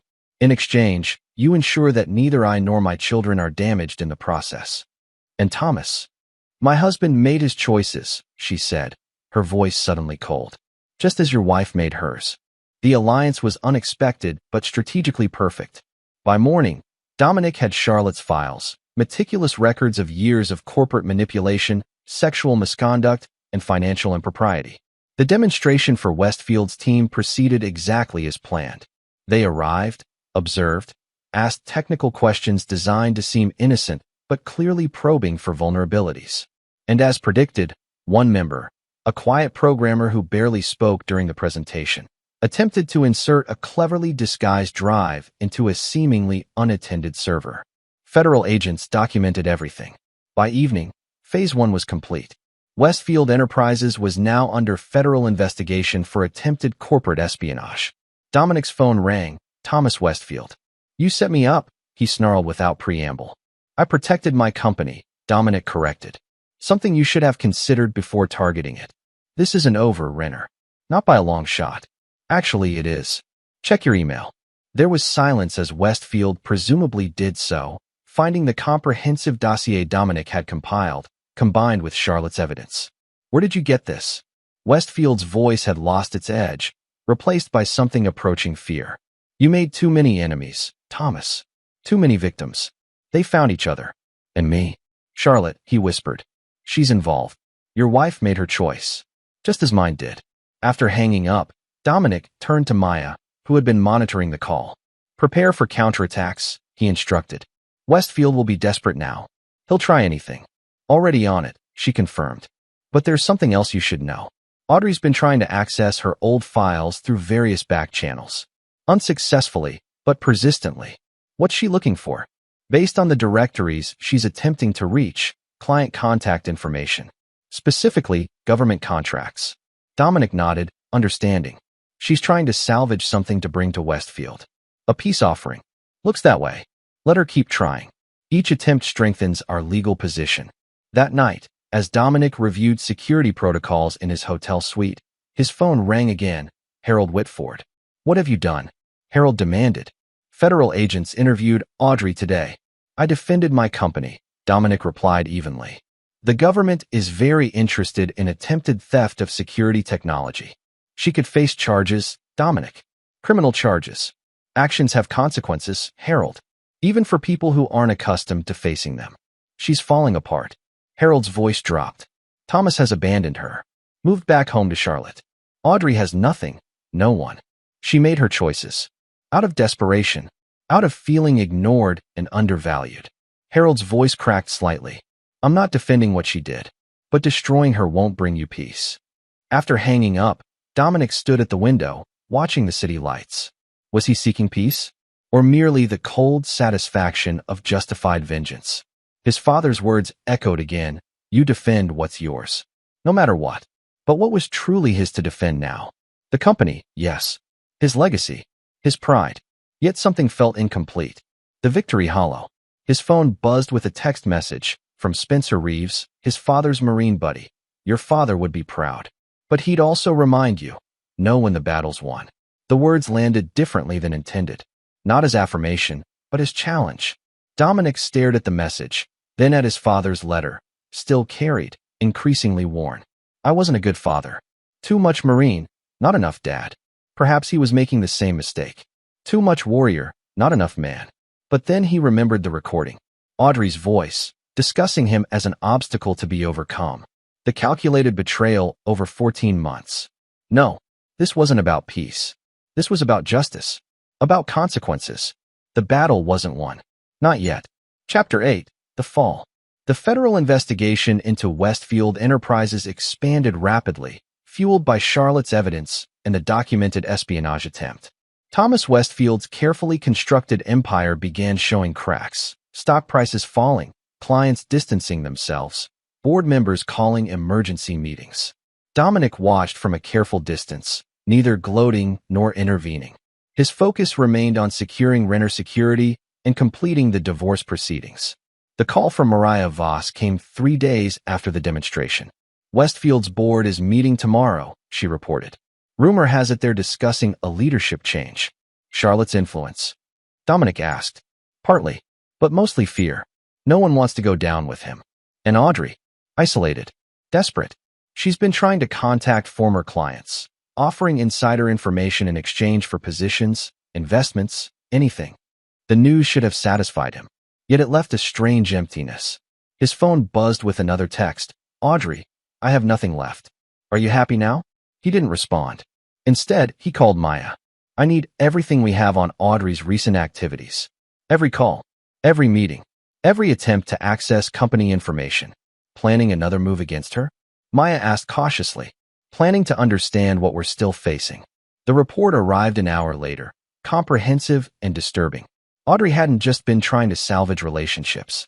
She'd been actively shopping sensitive information about renter security's government contracts, offering details that could compromise national security protocols. Dominic stared at the evidence, a cold fury building. This wasn't just betrayal of their marriage or his company. This was betrayal of everything he'd built his reputation on, the security and safety of clients who trusted him. He made 2 calls. The first to his federal contacts, alerting them to the national security implications. The second to Bernard Walsh, Renter Security's legal counsel. I need to add charges to the divorce filing, he explained, and prepare for potential criminal complaints. Dominic, Bernard said carefully, I understand your anger, but this crosses into territory that could have severe consequences for Audrey. She crossed that territory first, Dominic replied, when she tried to sell information that could put lives at risk. The machinery of justice moved swiftly after that. Federal agents interviewed Audrey again, this time with much more serious implications. Her assets were frozen pending investigation. Her passport was flagged. The call from Harold came that evening, frantic, desperate. They're saying she could face espionage charges, Dominic. 10 to 20 years. She attempted to sell classified information, Harold. That's the definition of espionage. She's my daughter. Your wife. Ex-wife, Dominic corrected. And she made choices with clear consequences. This isn't justice, it's vengeance.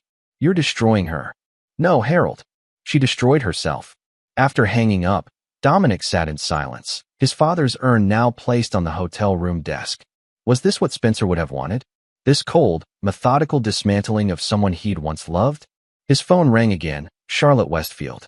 It's done, she said without preamble. The board voted unanimously. Thomas has been removed as CEO, pending investigation. I've been named interim chair. Congratulations, Dominic replied, genuinely impressed by her strategic maneuvering. This isn't celebration, Mr. Renner. This is survival. Her voice was cool, controlled. Thomas will now focus his anger entirely on you. Be prepared. I always am. No, you're not. A hint of something almost like concern crept into her tone. Because you still think this is business. For Thomas, it's now entirely personal. The warning proved prescient. That night, as Dominic returned to the hotel, a black SUV swerved toward him in the parking garage.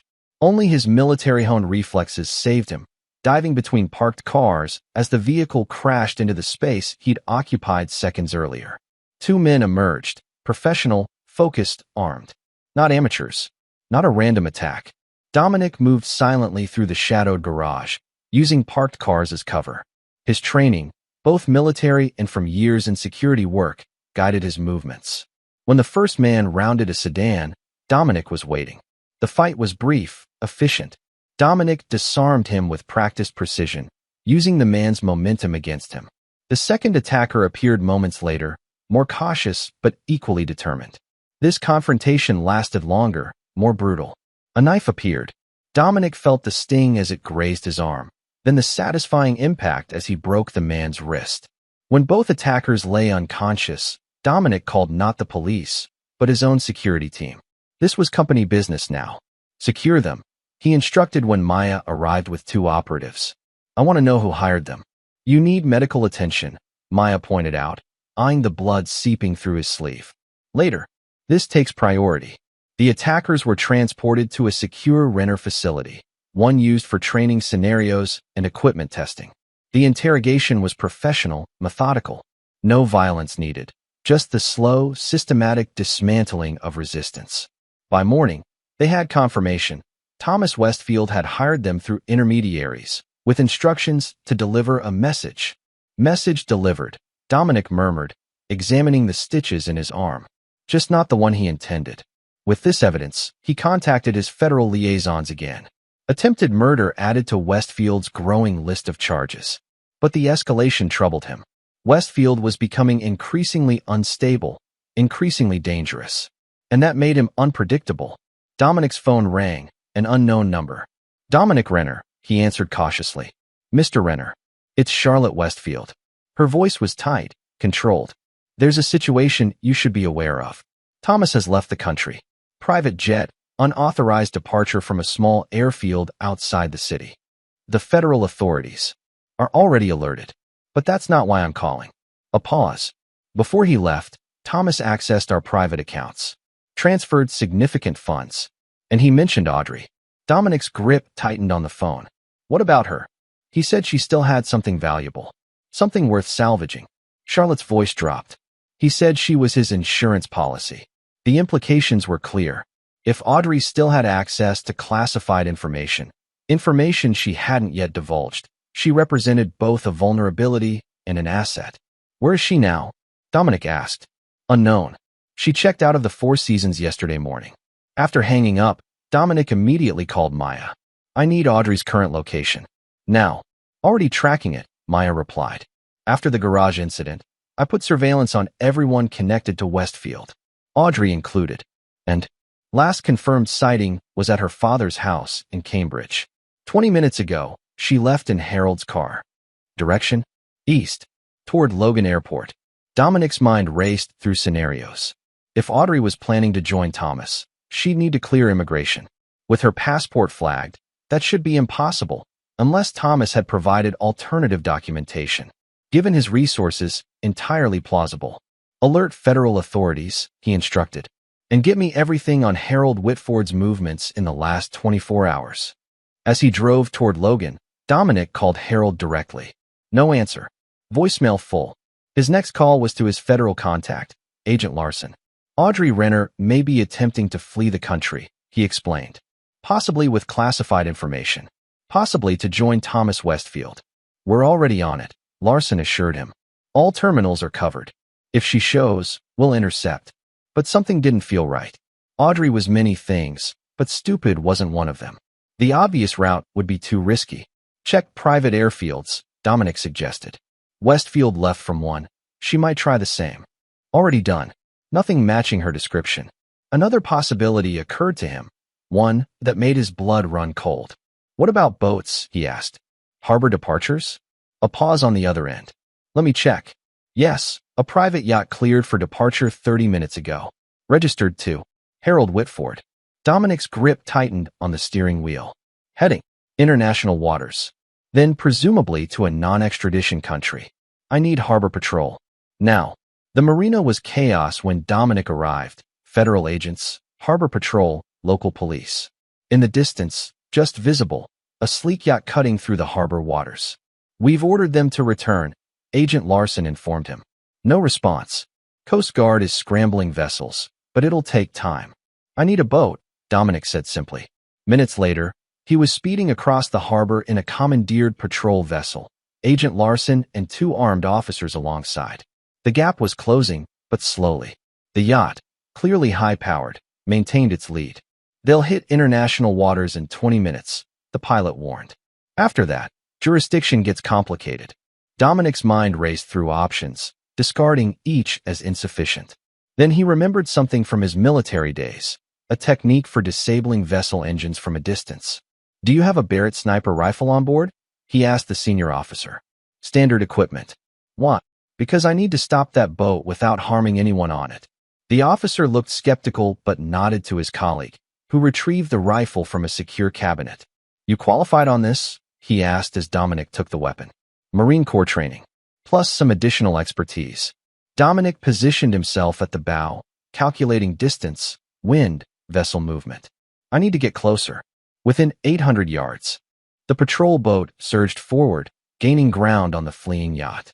As they closed to effective range, Dominic steadied himself against the rolling motion, focused the scope, and identified his target, the exposed engine compartment near the stern.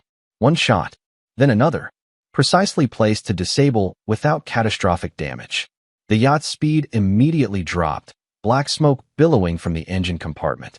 Not destroyed, but efficiently crippled. Within minutes, they had pulled alongside. Federal agents boarded first, securing the vessel. Dominic followed, scanning for Audrey. He found her in the main cabin, surrounded by agents. Harold stood protectively beside her, pale but defiant. You had to follow, Audrey said when she saw him. Not angry, just resigned. Couldn't let it go. You were attempting to flee with classified information, Dominic replied. That's not something I could ignore. Is that what you think? She laughed bitterly. I wasn't fleeing with information, Dom. I was fleeing from Thomas. Explain. He threatened me. Said if I didn't provide what he needed, he'd ensure I took the fall for everything. Her voice shook slightly. I have nothing left. No money. No reputation. Nothing worth protecting except my freedom. And the classified files. The ones you've been trying to access. Insurance, she admitted. Protection. Something to bargain with if Thomas sent people after me. She met his gaze directly. I never intended to share them. Just to have leverage. Dominic studied her carefully, looking for the lies. Finding instead something unexpected, fear. Genuine fear. Thomas sent men to attack Dominic last night. Agent Larson informed her. Armed professionals. The threat is real. Harold stepped forward. That's why I helped her. My daughter made terrible choices, but she doesn't deserve to live in fear for the rest of her life. The complexity of the situation settled over Dominic. Audrey's betrayal remained unforgivable. Her actions, criminal. But the human element, the fear, the desperation, added dimensions he hadn't fully considered. The files, he said finally. Where are they? There are no files, Audrey admitted. I never successfully accessed anything classified. Just tried and failed. Agent Larson confirmed this with a nod. Our investigation supports that. Attempts, but no successful breaches. Dominic felt a strange mixture of relief and hollow victory. The threat had been less than feared. The vengeance, perhaps, greater than required. He looked at Audrey, this woman he'd once loved, now a stranger. What happens now is up to the federal authorities. Not me. You won, she said quietly. Isn't that enough? This was never about winning, he replied. It was about consequences. As federal agents led Audrey and Harold away, Dominic remained on the yacht, watching the Boston skyline in the distance. The company was secure. Westfield was a fugitive. Audrey would face justice, though perhaps not as severely as he'd initially pursued. Yet the victory felt incomplete. Tainted, somehow. His phone buzzed with a text. Maya, Thomas Westfield's private jet reported landing in Venezuela. Non-extradition country. So Westfield had escaped, at least for now. A loose end in an otherwise tightly wrapped conclusion. Mr. Renner? Agent Larson approached. We're ready to head back. Dominic nodded, taking a last look at the water. His father's voice seemed to whisper across the waves. Know when the battle's won. Perhaps it was. Perhaps it was time to focus on rebuilding rather than retribution. As they returned to shore, Dominic made a decision. The final phase of Operation Firewall would proceed, but with an adjustment. Survival, not destruction, would be the goal. For everyone involved. Chapter 9. Ashes to Foundation.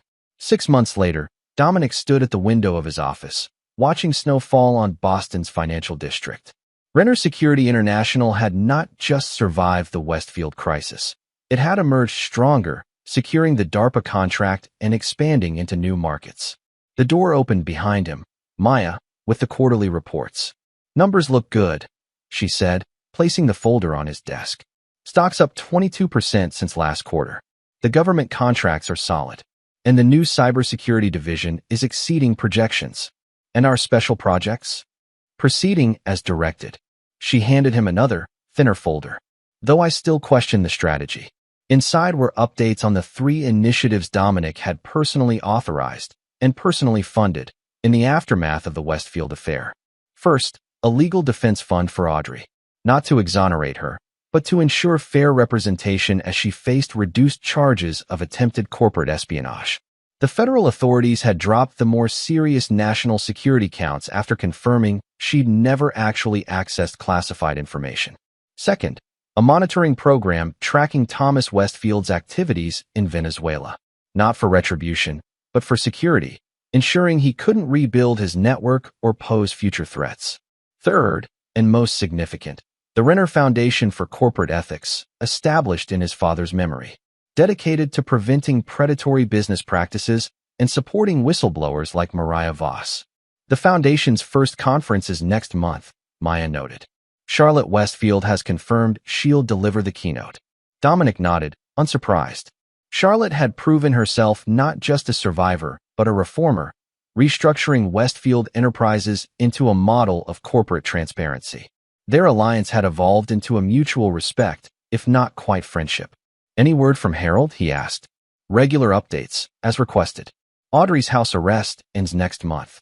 The therapy seems to be helping. Maya hesitated. He asked again if you'd consider meeting with her. No. Dominic's response was immediate, certain. That chapter is closed. And it was. The divorce had been finalized 4 months earlier. Audrey had lost her claims to company shares, but received a settlement sufficient for a modest restart, not from obligation, but from Dominic's recognition that total destruction served no constructive purpose. There's one more thing, Maya said, handing him a final document. From Spencer Reeves. He said it was the last item your father left with him, to be delivered only when everything else was resolved. Dominic took the envelope, identical to the one that had contained the flash drive months earlier. Inside was a single photograph, Spencer Renner in his Marine uniform, arm around a much younger Dominic at his high school graduation. On the back, in his father's distinctive handwriting, the battle ends. The legacy continues. Proud of you, son. Dominic placed the photo carefully on his desk, next to the urn containing his father's ashes. Then he turned back to Maya. Schedule a trip to Vermont next week, he said. There's something I need to do. The Vermont winter had transformed Shelburne into a snow-covered postcard. Dominic drove the familiar route to his father's house. His house now, feeling a strange sense of completion. Inside, everything remained as he'd left it months earlier. Fishing trophies, military commendations, the worn copy of The Old Man and the Sea. He placed the urn carefully on the mantel, then began methodically sorting through his father's belongings. Not to discard, but to understand. To preserve what mattered. In the basement, he found an unexpected treasure. Detailed journals dating back decades. Spencer Renner, the emotionally reserved Marine, had been a surprisingly prolific writer, documenting thoughts, struggles, pride in his son's achievements, all the things he'd never managed to express directly. One entry, dated just weeks before his death, stood out. Dominic's security company landed another government contract. Read about it in the Wall Street Journal. Called to congratulate him, but lost my nerve. Again. How do you bridge a gap built on decades of silence? Maybe I'll try again tomorrow. Maybe I'll finally tell him I'm proud. Before it's too late. It had been too late for them. But perhaps not too late for the legacy. As evening fell, Dominic sat on the porch with a glass of his father's whiskey. The same porch where Spencer had taught him to clean a fish, to change a tire, to throw a proper punch. You defend what's yours, his father had always said. No matter what. But now Dominic understood what had been missing from that lesson. What truly mattered wasn't just defending, it was building, creating something worth the battle, something that would outlast the conflict. His phone rang. Maya. Sorry to disturb your trip, she began, but there's news. Thomas Westfield was found dead in his Venezuelan compound. Apparent suicide. Dominic absorbed this silently, feeling neither satisfaction nor remorse. Just the closing of a chapter.